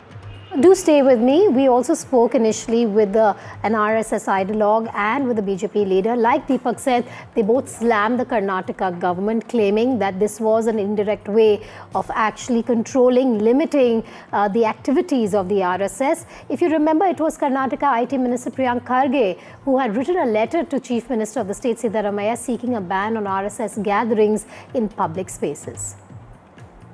See, it is not my rule. It is the rule of conduct, Karnataka civil service rules, okay, where they have very clearly stated that people cannot participate in programs or be associated with associations which have political leanings. And it has come to our notice that a lot of PDOs, village accountants and other state officers who are currently serving are going around in Ganaveshas, going and speaking against the government in RSS functions. So that needs to be implemented. There is a framework, there is a wireframe of rules that govern civil servants in the state cadre, and we are just asking that needs to be implemented to the T. All right, I have Mr. S. Prakash from the BJP joining me on the phone line. Mr. Prakash, thank you for speaking with me here on Breaking Ground. We've had in the past Karnataka government representatives say that we're not targeting any particular party or organization with this decision of ours. And now there is an interim stay, which is a relief for the RSS. How do you view this? High Court. It is a very well established fact. RSS is a very legal entity and it is functioning under the constitution without any issues whatsoever. More than 400 route marches have taken place in the last 1 month in Karnataka. Nowhere, not even an iota of disturbances have taken place. Only deliberately targeting the RSS, an ordinance was issued by the state government attempting to restrict the activities of the RSS, but they have failed miserably now. The court has not recognized their intention, and the interim stay has come into force, and I am sure a permanent stay will also be given in the next hearing, because RSS is a legal entity and it works for the welfare of the society, which is a well-known established fact. Also, Mr. Prakash, how do you view this move by the Congress government in Karnataka, firstly initially wanting to limit these activities? Congress mindset is a dictatorial mindset. In the 75, they imposed emergency on the nation, and the same mindset is carried even today by the Congress leaders. They do not accept the democratic principles or the norms. They do not want any dissent of voice against their government or about their activities. It is very sad those who swear under the Constitution are indulging in anti-constitution activities and even going against the principle and the spirit of the Constitution by imposing restrictions on the RSS and other activities only due to the malice they have in their mindset. All right, Mr. Prakash, thank you for joining me here on Breaking Ground. I believe we also have Mr. Rakesh Sinha joining me on the phone line. Mr. Sinha, this seems to be a setback for the Congress government in Karnataka with that interim stay and a win, at least temporarily, for the RSS. Look, this decision is not has not been taken based on any philosophy or any ideal principles. But it is a product of or outcome of the internal power dynamics of the Congress party. Karnataka government is faction-ridden government. Priyanka Kharge is ambitious and he wants to be the next chief minister of Karnataka, and this is war against Siddharamaiah, not against the RSS. RSS is being used for that purpose. One very important thing, by stopping RSS using the public purpose, this means you are stopping the social and cultural organization doing great job which Indian society requires at this critical juncture of the Indian history. The question of casteism, the question of untouchability, the question of other social evils, which RSS has been right from its beginning targeting and achieving the goal, is being stopped. This means you are against the social action, you are against the social organizations, you are against the social renaissance. RSS is not symbolizing any politics, it is symbolizing the social renaissance in this country. I am giving example 1966, it was in Karnataka itself. There was a conference of all the great sadhu sons of the Hindu society. For the first time, they shared the common dais. Sri Golwalkar, the second RSS chief, was behind that, and RSS organized all these things. First time in the history of India, the sadhu sons passed a resolution against untouchability. Now, the history of RSS is the history of social reform in this country. The history of RSS is a history of fighting against the evils of the society. I am quoting at last Balasaheb Devara's third Sarsangchalak statement in Vasant Vyakhyanmala in Pune in 1974, when he said that untouchability is not a sin, then nothing is sin in the country. And Mohan Bhagwatji, the present Sarsangchalak, has given a target, not the target to achieve to win the election in the different states, but target is that one well means one kuwa, one samsan, one mortuary, and one temple, ek mandir. एक कुआं, एक शमशान, एक मंदिर का target दिया. All right, Mr. Sinha, thanks for joining us there. I believe Shehzad Poonawala has also reacted to the big development in Karnataka. Let's listen in. This is intolerance against the RSS. Karnataka High Court has put a stay on the government's order banning various RSS activities. We have seen in the last few days how Priyanka Kharge, Congress Party government in Karnataka particularly, has been running an RSS Virodhi agenda. They have shown their intolerant mindset, suspending officers, denying them permission to hold the rallies or to hold the shakhas, banning them from various places. This is the same intolerant mindset that they have, and on the one hand, they are doing it unconstitutionally and illegally because even the Madhya Pradesh High Court and the other courts have said that such bans cannot be done. RSS is a voluntary and a nationalistic organization. On the other hand, they are soft corner for Tukde Tukde gang. They are soft corner for Afzal, Yaqub, PFI, SDPI. So if it's a Rashtravadi organization, the Congress shows intolerance. And if it's a Tukde Tukde gang, they show soft corner. But the Karnataka High Court has shown them a mirror and has given them a tight slap. Will Priyank Khadge and the Congress party apologize now? A major slap on the Congress's intolerance against the RSS. Karnataka High Court has put a stay on the government's order banning various RSS activities. We have seen in the last few days. All right, now we're going to go across to Deepak. At this point, Deepak, you're hearing so much from the BJP and the RSS taking on the Siddaramaiah government. You've had Kharge go up in the past and also put in a word with the Karnataka Chief Minister on RSS activities. But what is the stand in terms of them defending themselves on not targeting RSS in particular, which is the charge both by the BJP and the RSS at this point? Well, they have continued to maintain that this is an attempt to curtail any organization and not just the RSS from carrying out marches without permission, because there could be any sort of lapses that could happen during these marches. Organizers should be held accountable if there is something that goes wrong. This is what they have said. But of course, this comes at the backdrop of several statements, letters that were written, the likes of Mr. Priyank Kharge writing a letter to Mr. Siddaramaiah that government premises are being used by organizations like the RSS, schools are being used by organizations like the RSS to hold their marches or Pathasanchalans. He also wrote a letter saying that government officers, people working, the staff of the government are participating in RSS marches, and he raised objections to that. Then there was a cabinet meet. Then there was this circular that was put out that anyone who's organizing an event which has 10 or more people should either write to the district collector or the deputy commissioners, as they're called here in Karnataka, or to the senior police officers to seek this permission. Now, while the word RSS, of course, doesn't feature in that, it was quite understood that the roadblock here would be essentially to the RSS as well, and primarily to them, because they are the ones who hold these marches very often.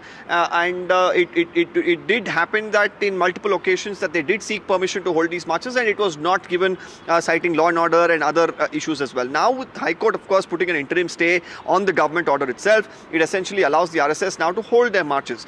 Will they actually do it in a much bigger fashion than they had planned earlier to really send out a message? That is something that we'll really have to see. So the permissions that were kept on hold or were not given in multiple areas, especially in Kalyana, Karnataka, in Kalburgi, where Mr. Kharge, that is Priyank Kharge, hails from, and in Chittapur itself, which is his constituency, there was permission that was not given, and there's a lot of back and forth that was happening as to when it will happen.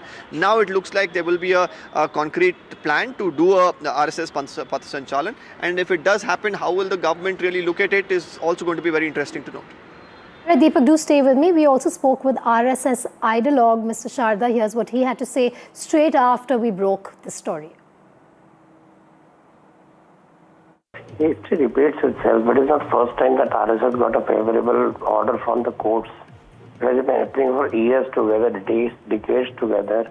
Scores of judgment have really given relief to RSS every time. These hate mongers have tried to suppress RSS. So I'm not surprised. This is the internal power struggle of Karnataka Congress, where each leader wants to create a new space of himself because there is no space at the top. Then there is also effort to please Rahul Gandhi, who believes he is Messiah of minorities. So this ban was put into effect to show the vote bank that they will do anything to go to any extent to support them, in whichever, whether that vote bank feels that actually banning RSS will give them any benefit. There's a question that vote bank had to answer. But for Congress, it's nothing new. They have been insulted. They have been They have been slapped by the courts many times. All right, moving on. There's a cyclone that is hurtling towards Andhra Pradesh and neighboring states. Let's bring you the latest on that.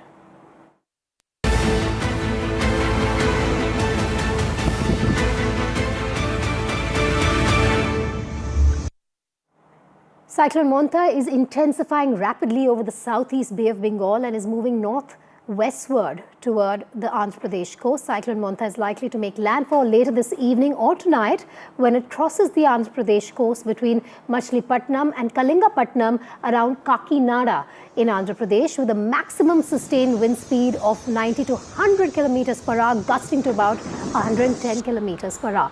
Andhra Pradesh has issued a red and orange alert across 23 districts with the heaviest rain and winds expected along the coastal belt, including Kakinada, Konaseema, East and West Godavari and Visakhapatnam. The state administration has placed NDRF and SDRF teams on standby, set up control rooms and moved relief material to vulnerable areas. And let's now bring you a ground report from Ashish, who joins us from Kakinada.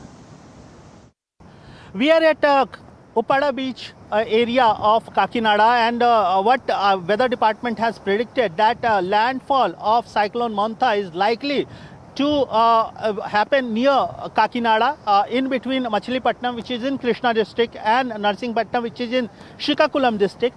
In between all these two stations, close to Kakinada, landfall is expected, and prior to landfall you can see how vigorous seashore has become. It's quite a vigorous seashore. In fact, that's why all those fishermen hamlets around seashore, it has been evacuated, and administration is continuously monitoring the situation. Announcement is being made to all those people to evacuate and shift to the relief camp. If we talk about relief camp, almost over 400 relief camp has been established in 23 districts of Andhra Pradesh. Remember, Andhra Pradesh has 26 districts. Out of 26, 23 districts are put on alert. Almost 52,000 people have been shifted into all those relief camps. Government is preparing to shift 110,000 people to these relief camps. Adequate ration supply, other essential supplies has been provided and kept ready at these relief camps. Chief Minister Chandrababu Naidu is continuously monitoring the situation. In fact, Prime Minister Narendra Modi had also spoken to Chief Minister Chandrababu Naidu and inquired about the situation. Meanwhile, NDRF and SDRF team, apart from 5 service teams, are on ground evacuating people, providing all kind of assistance to district administration as and when required. Apart from that, Indian Navy, which is based out of in fact Visakhapatnam and in Kakinada also, they have been kept ready. Their divers have been kept ready.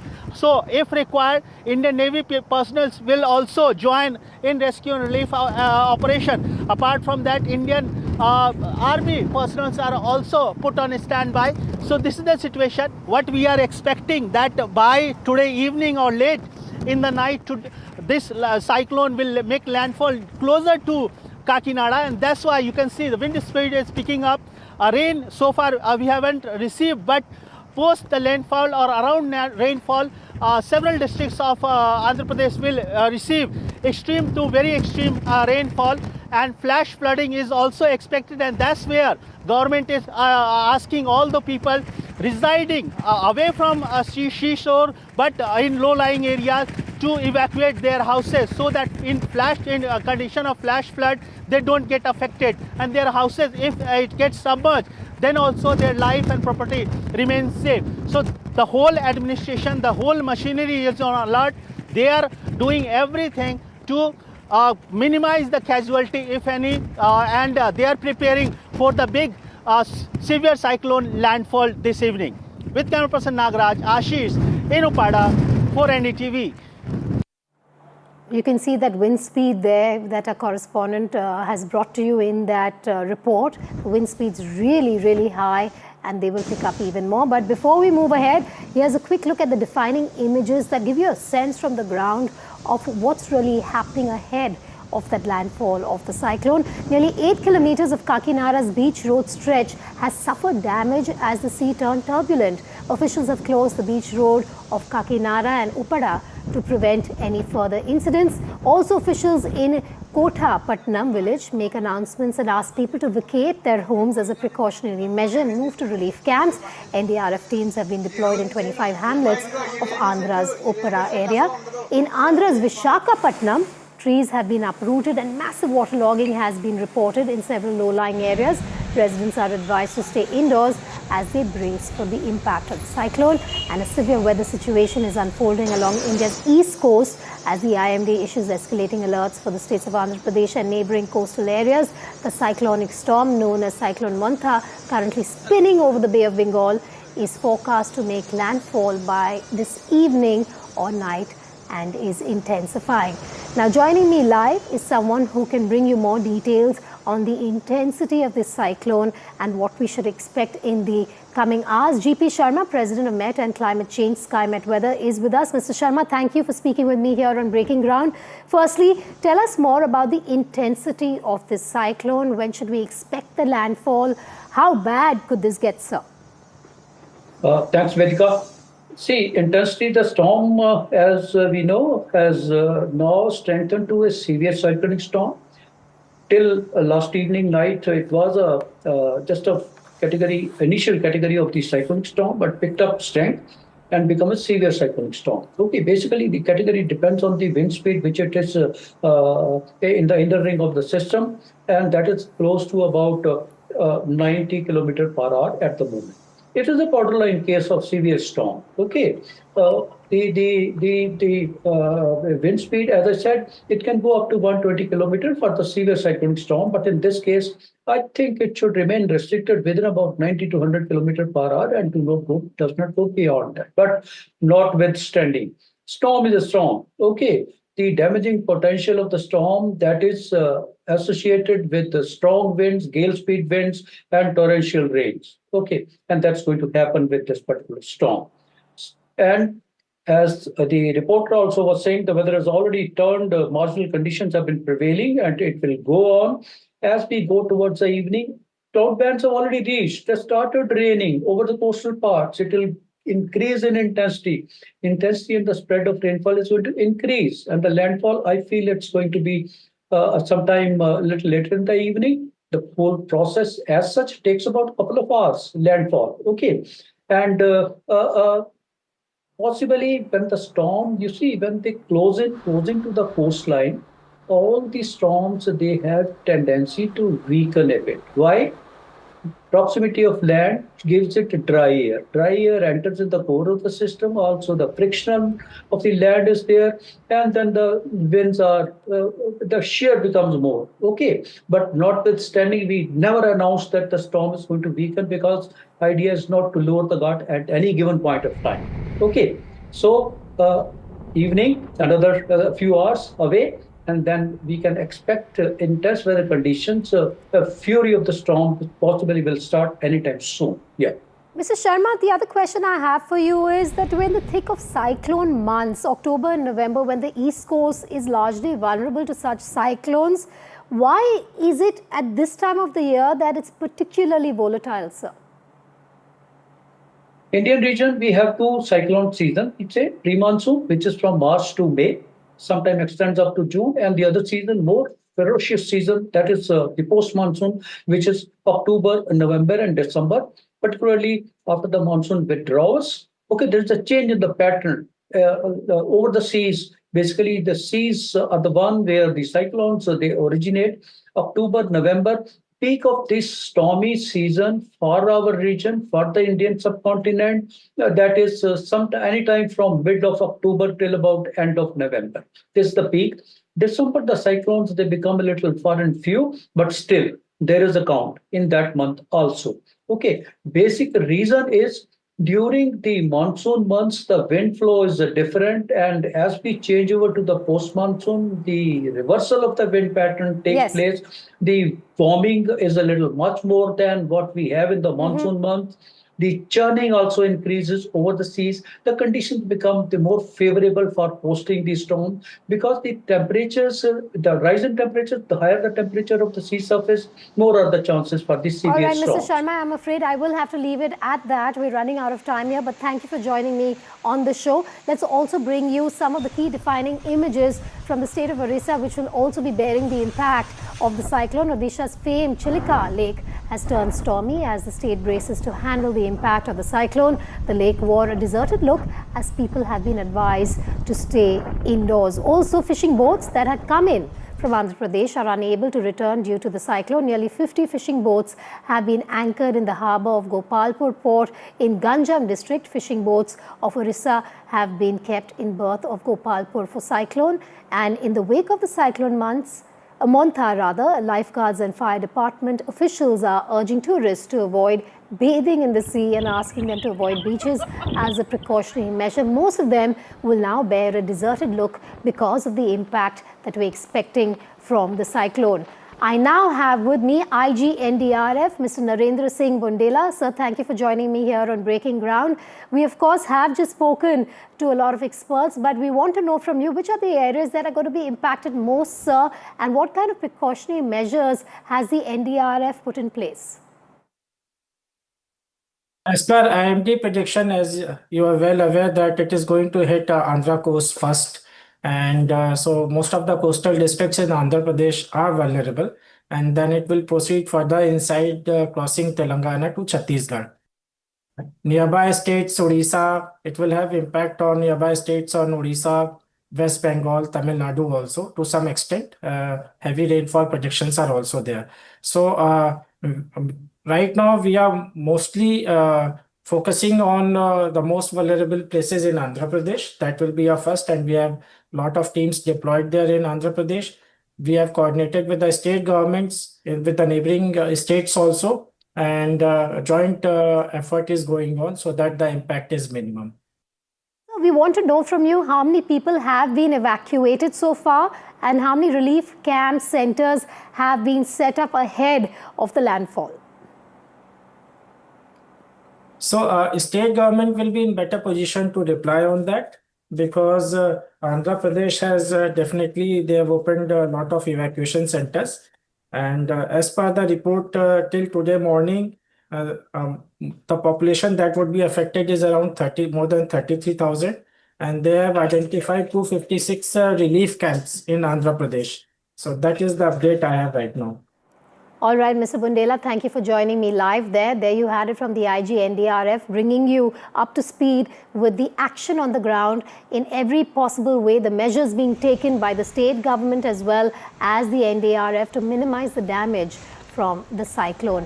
But now it's time to move on to the other big story of the hour, which is battleground Bihar. Now, it is seeing a fresh political twist today. The Mahagathbandhan is all set to unveil its much anticipated manifesto, promising jobs and much more. NDTV has accessed MGB's 10 big promises. A big statement decision by the MGB is on display as they unveil their manifesto on the day of Chhath Puja, a festival of huge sentimental significance for the state. The MGB has already promised several welfare schemes ahead of elections, including 10 lakh government jobs, free electricity up to 200 units, and most importantly, 30,000 rupees every year under the Jivika Didi scheme. But what's equally striking is the absence of Congress MP and senior Congress leader Rahul Gandhi from this key event, which is to take place at about 4 o'clock this afternoon in Patna. Leader of opposition Rahul Gandhi will not be present at the unveiling and the release of this manifesto. Ahead of the grand manifesto launch, RJD leader Tejasvi Yadav has trained his guns at the NDA, questioning the delay in NDA releasing its manifesto. And Tejasvi Yadav has also asked, why is the NDA still silent? Do they have nothing to say? Now, the JDU has hit back after Tejasvi's salvo. JDU's Rajiv Ranjan has said that Nitish Kumar in himself is a living example of the manifesto in the eyes of the public. आज हम लोग जो है बिहार के लिए हमारी क्या योजनाएं रहेंगी अगले 5 साल के लिए, यानी जिसको आप तेजस्वी प्रण पत्र भी कह सकते हैं, घोषणा पत्र जो हम लोग आज जो है जारी करेंगे। हम तो चाहते हैं एनडीए की तरफ से कि उनका मुख्यमंत्री का चेहरा कौन होगा और उनका घोषणा पत्र अब तक क्यों नहीं आया, उनका विजन क्या है, कैसे वो बिहार को आगे बढ़ाएंगे। अब तक जितनी योजनाएं लाई हैं इन्होंने नकल की है तेजस्वी की, तो इनके पास कुछ अपना करने को कहने को नहीं है बिहार के लोगों को। हम लोग विजन बता रहे हैं, रोड मैप बता रहे हैं, हम लोग क्लियर है कि बिहार को नंबर 1 बनाना है और वो लोग केवल गाली देने में, नेगेटिव पॉलिटिक्स, नकारात्मक पॉलिटिक्स में लगे हुए हैं। आप सोचिए जितना कल्याणकारी योजना है बिहार में चलाया जा रहा, और एक तरफ राहुल गांधी और लालू परिवार है जिसने घोटाला ही घोटाला किया। लालू जी ने चारा खाया, अलकतरा पिया, नौकरी के बदले जमीन लिया, जनता को भरोसा मोदी और नीतीश पर है। इसलिए ये लोग प्रोपेगेंडा वाले लोग हैं। लालू बिहार के लिए एक आपराधिक चेहरा है, गुंडे के तौर पालने वाले लोग हैं और एक पंजीकृत चोर के तौर पर उनको स्थापित हो चुके हैं। कोई सेटबैक नहीं है, करें, घोषणाएं करने में क्या जाता है। जिसको सरकार में ही नहीं आना वो जितनी बड़ी घोषणाएं करते, बट उन घोषणाओं का आधार क्या है। एक तरफ आप बोलते हैं आपकी सबसे बड़ी घोषणाओं में से एक कि हर परिवार को हम सरकारी नौकरी देंगे। प्रभु, बिहार का बजट ही कितना है? 3-3.25 लाख करोड़ का बजट है। मैनिफेस्टो जब वो निकाल रहे हैं तो उसमें ये भी तो बताएं कि रास्ता क्या है, राजस्व कैसे मेरे राज्य का बढ़ाने की आप सोच रख रहे हैं, रेवेन्यू जनरेशन कैसे। जब तक रेवेन्यू जनरेशन नहीं होगा आपके वादों के कोई मायने नहीं है। और ये बात आपको भी पता है, मतलब नेता प्रतिपक्ष को पता है कि वो सत्ता में उनको आना नहीं है, तो झूठ बोलने में क्या जाता है, बड़े बड़े वादे करने में क्या जाता है, पूरा तो उनको करना नहीं है। ये मैनिफेस्टो तो लोगों को गुमराह करने के लिए जारी कर रहे हैं, लेकिन जनता के सामने नीतीश कुमार जी अपने आप में चलते फिरते मैनिफेस्टो हैं। उन्होंने जब भी जो कहा उसको पूरा करके दिखाया। जनता को यकीन ही नहीं है, इसलिए कि जो कुछ भी कांग्रेस के 6 दशकों के शासनकाल में बिहार ने दर्द और यंत्रणाएं भोगी हैं और उसके बाद 15 साल का जंगल राज, कोई उस दौर में लौटना नहीं चाहता है।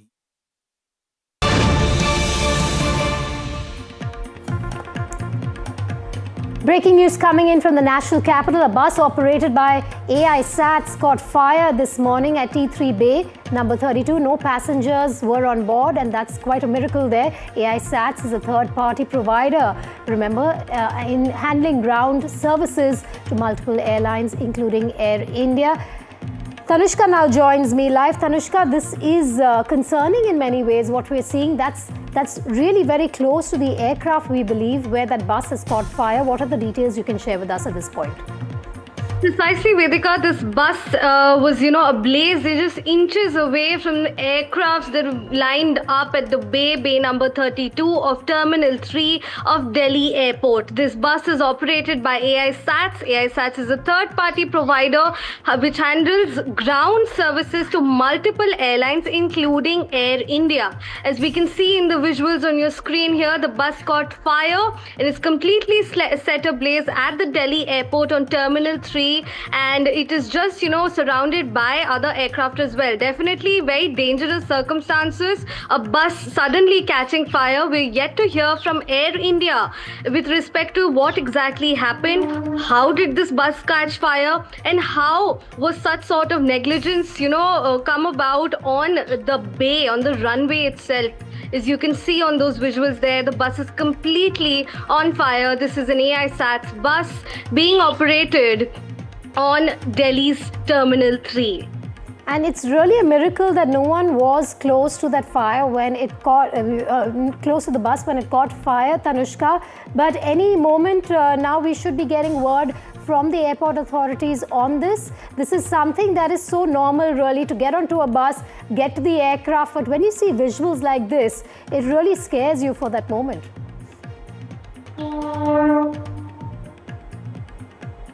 Tanushka, can you hear me? Precisely, yes, definitely. I mean, this sort of due negligence that has come about at the airport also, we will hear shortly from the Delhi airport as well. But more importantly, it is to be found out from AI SATs, that is Air India. How did this come about? How did this fire happen? And what was the cause, the reason behind this fire? As you also rightly mentioned, that there were no passengers within the on board the bus either, neither around the bus as well, so which is a very fortunate circumstance come about. However, this is definitely a grave mishap that has happened on the Terminal 3 bay number 32, and we are yet to get in a word from Air India with respect to what was the reason behind this fire and what caused it. All right, Shiv Arul, Managing Editor, NDTV, also joining me on the phone line. Shiv, we're talking about a coacher that's caught fire and is operated by AI SATs. What details can you share with us at this point?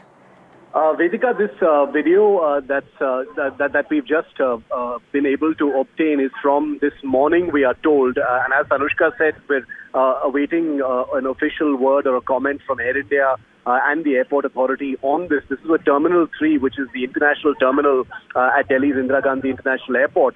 The bus in these pictures, as you can see, quite worrying, these pictures. It is fully ablaze, just maybe a handful of meters away from what appears to be an Air India 787 aircraft.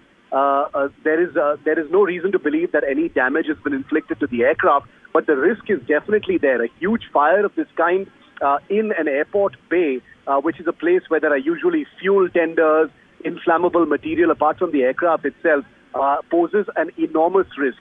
This bus, we are told, belonged to Air India SATS Airport Services Private Limited, which is a premier airport services company in India, which operates in Bengaluru, Delhi, Hyderabad. It is a subsidiary of Air India. We are told that operates these buses which ferry passengers and goods between the terminal and the aircraft. How exactly it caught fire, what circumstances under which it caught fire are not known just yet. But the pictures tell you obviously something has gone very, very wrong. We are told that the fire is under control. Mercifully, there were no passengers on board the bus when this actually happened. So there is no information on any casualties, and we can confirm no casualties or injuries of any kind. But like Tanushka has just reported first here on NDTV, we're awaiting an official word from Air India on this, and that is expected shortly. But Shiv, just look at the distance between that coach and the nose of the aircraft. You're absolutely right. It's extremely troubling, Vedika. From the angle from which whoever has shot this picture has taken it, I would guess the distance between the bus and the aircraft couldn't be more than 15-20 meters, probably less, because the aircraft, the bus appears to be just to the left of the aircraft, past its nose. We don't know whether this aircraft on this particular trip was ferrying passengers. Has it just loaded passengers out of the aircraft? All of that would just be a matter of speculation at this point of time. But these pictures have just been put out, where the additional details of what happened are not just in. But you're right, the sheer distance from just this angle. This is obviously a mobile phone video. Is extremely troubling and way beyond the safety radius that is always maintained around aircraft. Fire of any kind is absolutely unthinkable anywhere near an aircraft, because these are the huge machines that are completely laden with highly flammable aviation fuel. Like I said, there are refueling tenders that are always roaming around very close to these aircraft. There are pipelines which carry fuel across these bays. So this is a minefield of fire accidents, if I may call it that. So this kind of a huge inferno happening in a place like this is extremely risky. So I would also commend the fire tenders and the emergency response teams that were able to bring this under control. But very, very frightful images. Unthinkable what could have happened if this bus was perhaps closer to the aircraft itself. Vishnu Som also joining me on this story, Senior Managing Editor, NDTV. Vishnu, what can you share with us concerning video really on our screens at this point? The distance between the nose of the aircraft and the coach, not much, but what details can you share with us at this point? I've spoken to Delhi Airport. They say the fire has been put out. This was an AI SATS bus. AI SATS is a 50-50 joint venture between Air India Limited and SATS Limited. It's a huge player in the gateway services and food solutions part. They offer all sorts of services at the airport, whether it's ramp handling, load control, flight operations, baggage handling, aircraft services, that sort of thing. Now, I do expect Delhi Airport to come out with a statement at some stage. We obviously, at this juncture, don't know, nobody would, on what caused that fire. But I think, as Shiv was mentioning, the fact that it was near the nose of a parked aircraft, an Airbus aircraft, it appears, is something which would certainly raise concerns. Now, we will obviously get through to the Director General of Civil Aviation as well. They would potentially look at it, since any fire incident at an airport does represent a fire safety hazard. But I would like to reiterate that nobody is injured. There was nobody on the bus. And if there was a driver, the driver obviously escaped. We do not know the cause of this. And they're obviously going to be looking very closely at this incident. So Vishnu Som, they're telling us that the fire has been doused and we should expect a statement from the airport authorities at some point as well as Air India. But Vishnu, a rare video really. We don't see this very often at any of the airports. This really catching the attention of our viewers and us as passengers as well. Well, for starters, it's not Air India per se. It's a joint venture, a 50-50 joint venture, which includes a part of the Tata Group. So, it's not the airline itself, which is responsible for flight operations by any means. So I just want to clarify that. The fire has been put out, but I think a fire at any place on a bus is something that is obviously a matter of concern. At an airport, given the fact that there are areas which are particularly flammable, the fact that you've got so many fuel bowsers, the fact that you've got, underground fuel, pipes, the fact that you've got aircraft which are constantly being loaded, that apart from fuel itself, there are, other substances which are flammable, and the fact that you've got thousands of people in close vicinity is something which is obviously of concern. But fortunately, the fire is out. Nobody was apparently on that bus, and I presume there would be an inquiry on this. Vishnu, do stay with me. A quick recap for our viewers. What you're seeing on your screens is a coach catching fire this morning that is operated by AI SATS. And this was at T3, bay number 32, where this took place. No passengers miraculously on board that coach, which is a huge relief. Tanushka also joining us live on this story. Tanushka, any latest details that you can share with us at this point? We know that the fire has been doused. We're waiting for the concerned authorities to come out with their statements on this. A rare incident really at an airport that one doesn't get to see very often, thankfully. But also it's really a huge relief to know that no passenger was on board that coach. Precisely, yes. That's what we know as of this moment, that the fire has been put out within from that bus that was on the Terminal 3. And we do, are expecting a word from AI SATS as well, the team of AI SATS, to understand what exactly caused this fire, how did this fire happen, and what led to the circumstances. We also know that, as we were just discussing, that this is definitely unfortunate and unusual as well, alarming too, considering that not just flammable substances are all around, at that point in the at the airport, on the terminal, but also that this bus that caught fire is also very eerily close to that parked aircraft. So, fortunately, nobody was on board this bus at the given point, and nobody was around either. But yes, definitely a word is yet to arrive on this from AI SATS. All right, and going across to Vishnu now, who brought us the news of this fire being doused. Vishnu, just a quick recap from you on what we're seeing on our screens.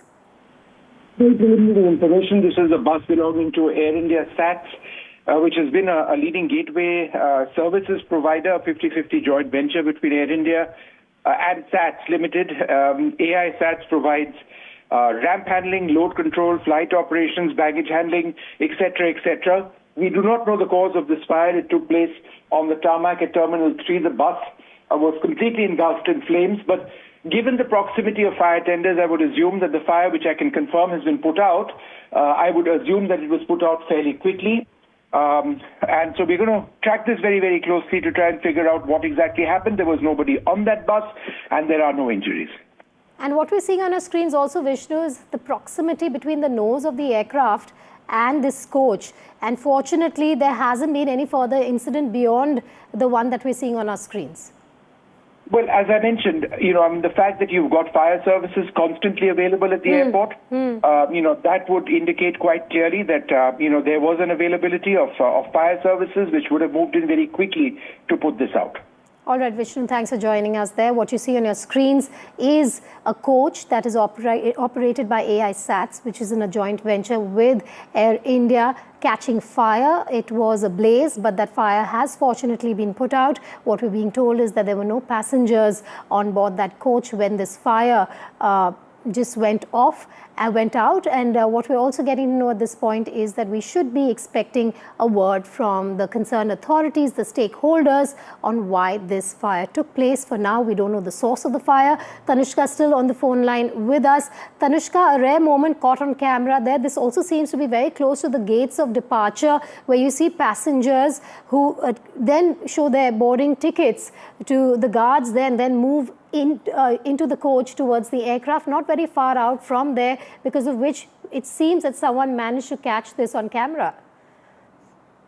Precisely, yes. The fact that, this was also caught on camera, clearly this is a phone video that has been captured. So it could be anyone. It could be one of the passengers. It could be one of the ground staff present on the bay at that moment. But proximity becomes very clear from the angle and the way in which this video has been shot, that this is very close by to very working, areas around which people were clearly I believe we have moving. Sanat Kaul, aviation expert, with me on the phone line. Sanat, can you just take us through what we're seeing on our screens and the proximity, which is really concerning, between that coach and the nose of the aircraft that we're pointing towards right now? It seems that a major tragedy has been averted as well when you see the proximity between that coach and the aircraft.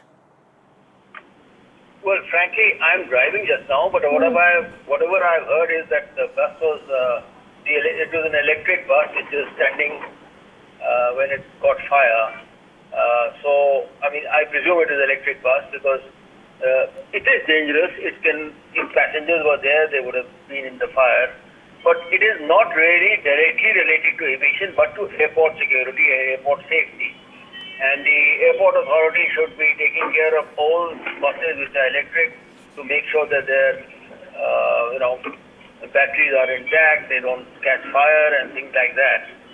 So that is my first comment on this. Is there something new about this bus? How it was, or had it had an accident earlier? I don't know, and maybe you can enlighten on this. So those are my first. So what we do comments. know at this point is that this bus is operated by AI SATs. It caught fire. The fire has been doused, but given, and you would be able to tell us more about this, and we know this is also to do with the security protocols of the airport more than aviation per se, but the fact that there's refueling that happens all around and the proximity, not more than 25 meters, I would say, between that coach which is on fire and the nose of the aircraft, this could be something that is of concern for not only viewers but even airport authorities. Well, in order to cut down pollution, I think it's compulsory for all vehicles inside the airport to have electric transmission, and that has been there for many, many years. Now, I don't know whether there have been accidents earlier or not concerning a fire in a electric bus. So, what I can say is that this is something again where an inquiry needs to be done of what happened. Air India Stats is the Singapore airline. Stats is a Singapore company run, I think, by the Singapore airport, and Air India is, of course, an airline. So they also have to be careful. But has it happened in any other case at Delhi airport or any other airport where the bus, an electric bus, has caught fire? I don't know. All right. The electric buses were introduced in order to reduce pollution.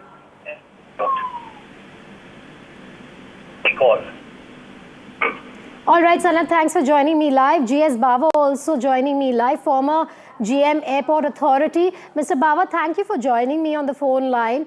You would be an expert on what we're seeing on our screens. Have you seen something like this before, sir? Also, what is of concern is the proximity really between the nose of the aircraft and this coach that we're seeing on our screens, the coach being on fire here. It's good that you have covered up this incident. And I must tell you that airport is a very sensitive place, and everything or anything happens is always very serious. You mentioned that also. But now what point of the earlier speaker was just mentioning, we will have to see this, this incident happened at the airport. Outside also there are many electric vehicles getting fire, and even bikes, scooters, cars, all of a sudden they are getting fire. So what are the reasons? We must ensure it is a battery issue, it is some other issue. And yes, at airport, we bring such technology which is foolproof. 100% safety is prime importance in aviation. You know the case when the batteries started burning, so battery was stopped going into, still it is stopped going into the check-in baggage. and then I see, yes, this matter needs to be investigated. And according to you, what if you could just take us through the protocol when it's an incident like this takes place at the airport? What happens immediately after? A protocol is very simple, that we must ensure that cordon of that area, and it should be attended immediately. At airports, we are the, I must say that we are the safest zone. Immediately the fire tender comes and they are trained to reach to the place in seconds and minutes, so that protocol is there. But now the protocol, when I am talking, we should talk beyond the protocol, that it should not reoccur. That is very important, that we should ensure why this happened, and for that time being, that the company who is supplied that vehicle, or we should have a talk with them, that in that make how many incidents has happened anywhere, and then we draw our conclusion from the averages. So that what a precaution is very important. Prevention is better than cure. We should work on that principle.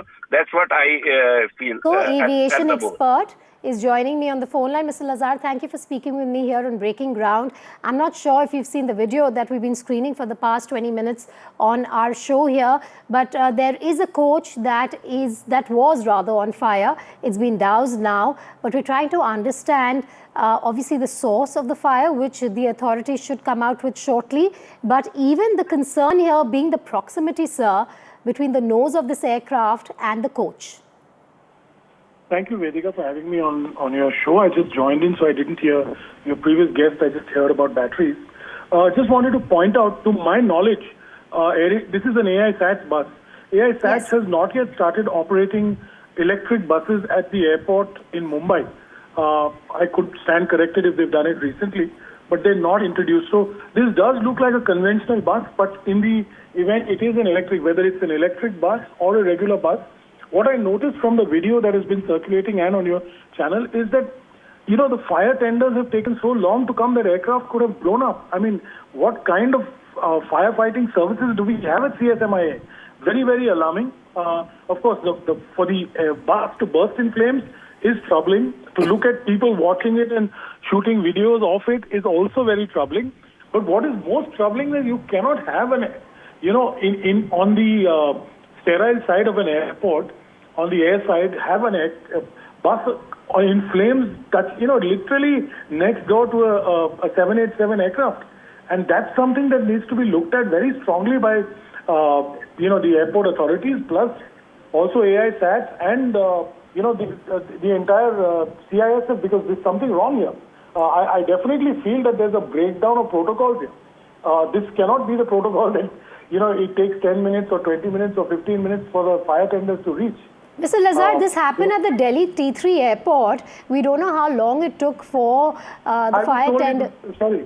Yes, I don't know how long it took for the fire tenders to get to the coach, because what we're playing is a video on loop as well. But yes, that is a concern. Like you pointed out, even the proximity between the nose of the aircraft and the bus is a concern. What usually, sir, if you could just enlighten us, should be the protocol in such a circumstance? I know it's more for security issue with the airport authorities than with aviation. But given the proximity, sir, the ideal situation to deal with this, and I'm an amateur in terms of security issues and protocols here, would be to get that aircraft away from the coach as soon as possible.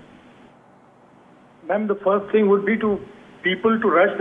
I can see fire extinguishers there, and it's obviously, then if it's T3, I apologize, it's obviously an electric bus, because T3 has only electric buses. But I can see there are extinguishers around the bus, in that area. Nobody is utilizing them to even try and douse the fire. Even normal people who are liberally trained or not trained, to get an aircraft out of there would be very difficult to tow it at push back at this point. But the first thing would be the firefighting people or the operators itself to pick up a fire extinguisher. That's why you have extinguishers in that area. Yeah. And this is, mind you, the second incident in the last 3 months of a bus catching fire at an airport. We had an Indigo case a couple of months ago in August. So as you remember, that was in Mumbai airport. This is in Delhi airport. So, this leads one to believe that we need to have tighter, rules around the airport and firefighting mechanism. All right, so tighter safety protocols needed. Sanjay Lazar, thank you for joining me on the show. We're going to leave you with those visuals on your screen right now. Every time you go to the airport, this is something that obviously you don't expect. You expect to be safe both inside the airport, on the coach, and when you get onto that aircraft. A rare video there of a rare incident that is not expected at the Delhi T3 airport. And with that, we're simply a short break. News and updates will continue here on NDTV. Stay tuned.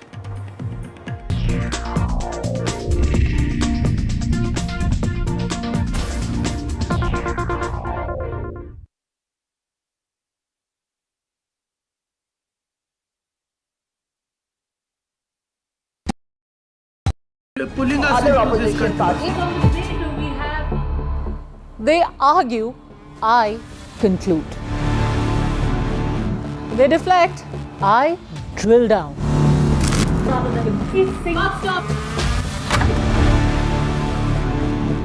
This isn't a free-for-all. It's a reckoning.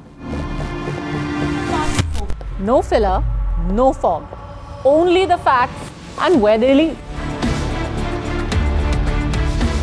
Every night at 9, the case closes because the buck stops here. The best app to use is the NDTV app.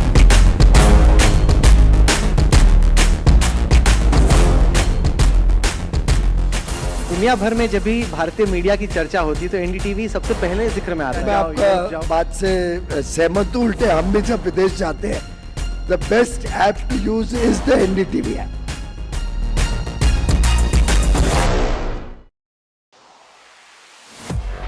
The battle for Bihar is on. Bihar on a turning pitch, or captain stays the same. मजे को दुगुना करना है, मजे को तीन गुना करना है। गाजी, रोहन, दोबारा से।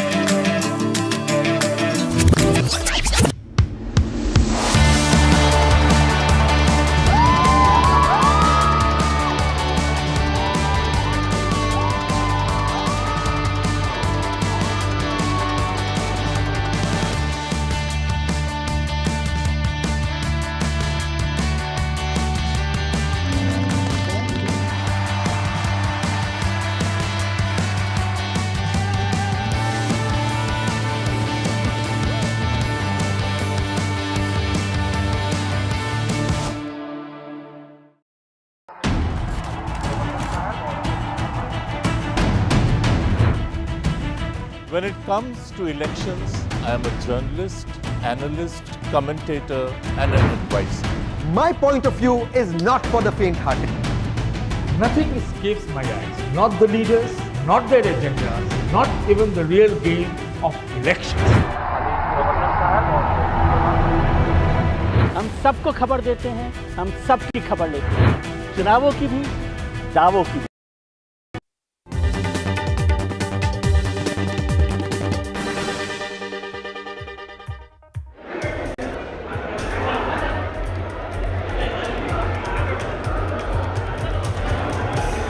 A very good afternoon to all our viewers. Thanks for tuning in to NDTV. This is the Southern View. For the next half hour, of course, me and my colleagues from down south will take you through all the details and the stories that are making news down south. Joining me, of course, from Tamil Nadu are my colleagues Sam Daniel and Vijay from Bengaluru. Ritu Raj Purohit is also with us. We'll also, of course, have Ashish from Telangana and Andhra Pradesh bringing you the latest, and Ashwin from Kerala as well. Now, first up, it's the cyclone that is affecting various parts of Tamil Nadu and even Andhra Pradesh. What's the level of devastation in Tamil Nadu and the neighboring districts of Andhra as well? To tell you all about that, I have my colleague Sam Daniel who will take you through the latest. Sam, over to you. Thank you, Deepak. Although the cyclone Montha is headed towards Andhra Pradesh, expected to cross between Machilipatnam and Kakinada, exactly around Kalingapatnam area. The impact is being felt along the coast of Tamil Nadu as well. Since till 5:30 this morning, several parts of Chennai and adjoining districts received up to 4 centimeters rain. There is a met forecast for very heavy rainfall in the adjoining Tiruvallur district. In fact, there's been a rain holiday for schools in Chennai as well as in Tiruvallur district. In fact, the sea is quite choppy. We come to you from the beach near Machilipatnam outside Chennai, and the sea is quite choppy. In fact, fishermen have been advised to not venture into the sea as speeds when the cyclone crosses in Andhra Pradesh could touch around 65 kilometers an hour. And that's why fishermen who have been in the sea asked to come back, and people on the shore advised not to venture into the sea. And although there's not much of inundation and waterlogging, Chennai and adjoining districts have been receiving steady rainfall all through the night. And authorities are not taking any chances. In Chennai, the Chennai Corporation has kept ready more than 100 relief centers along with many community kitchens ready just in case if there is extremely heavy rainfall. In fact, over the last few years during the northeast monsoon, Chennai has been flooded and leading to large-scale evacuation and waters getting into homes as well. Authorities say they are fully prepared anyway, asking for boats to be deployed in low-lying pockets. In fact, this is how the sea is choppy. Normally, around this time, you will see a lot of boats here, but not a single fisherman to be seen here. Not many revelers or people who spend time coming to Machilipatnam here as well because of the choppy weather choppy condition in the sea. And authorities both in Chennai and coastal Tamil Nadu say they are fully prepared, saying that they have deployed adequate number of boats, they have kept ready enough number of transformers, heavy duty motor pumps to pump out water in case of large scale inundation. They've also kept ready enough manpower and machinery, including JCBs, tree cutters and all that could be required. Officials say they're not taking any chances, but all eyes would be on Cyclone Montha, which is expected to turn or intensify into a severe cyclonic storm for crossing anywhere between Machilipatnam and Kalingapatnam, more closer to Kakinada, as Met authorities say. Puducherry administration also has declared a 3-day holiday for schools in Yanam district, which is an enclave surrounded by the South Godavari district, in fact. And they've again deployed NDRF, and local administration has been asked to be on a standby mode just in case if things turn bad. Rainfall has also saved in other districts, particularly in southern districts of Tenkasi and Kanyakumari, besides Ranipet, where the Met forecast there could be heavy rainfall till Friday. Now let's go over to my colleague Vijay, who's on the Marina Beach in another part of Chennai, to help us understand how the Chennai city is witnessing and how it's getting ready for possible impact as the cyclone would make its crossing either later tonight or tomorrow. Vijay, it's over to you. Sam, we are connecting you from Marina Beach. You can see how the climate is. It's actually good climate. That's what we have to say. On one side, on the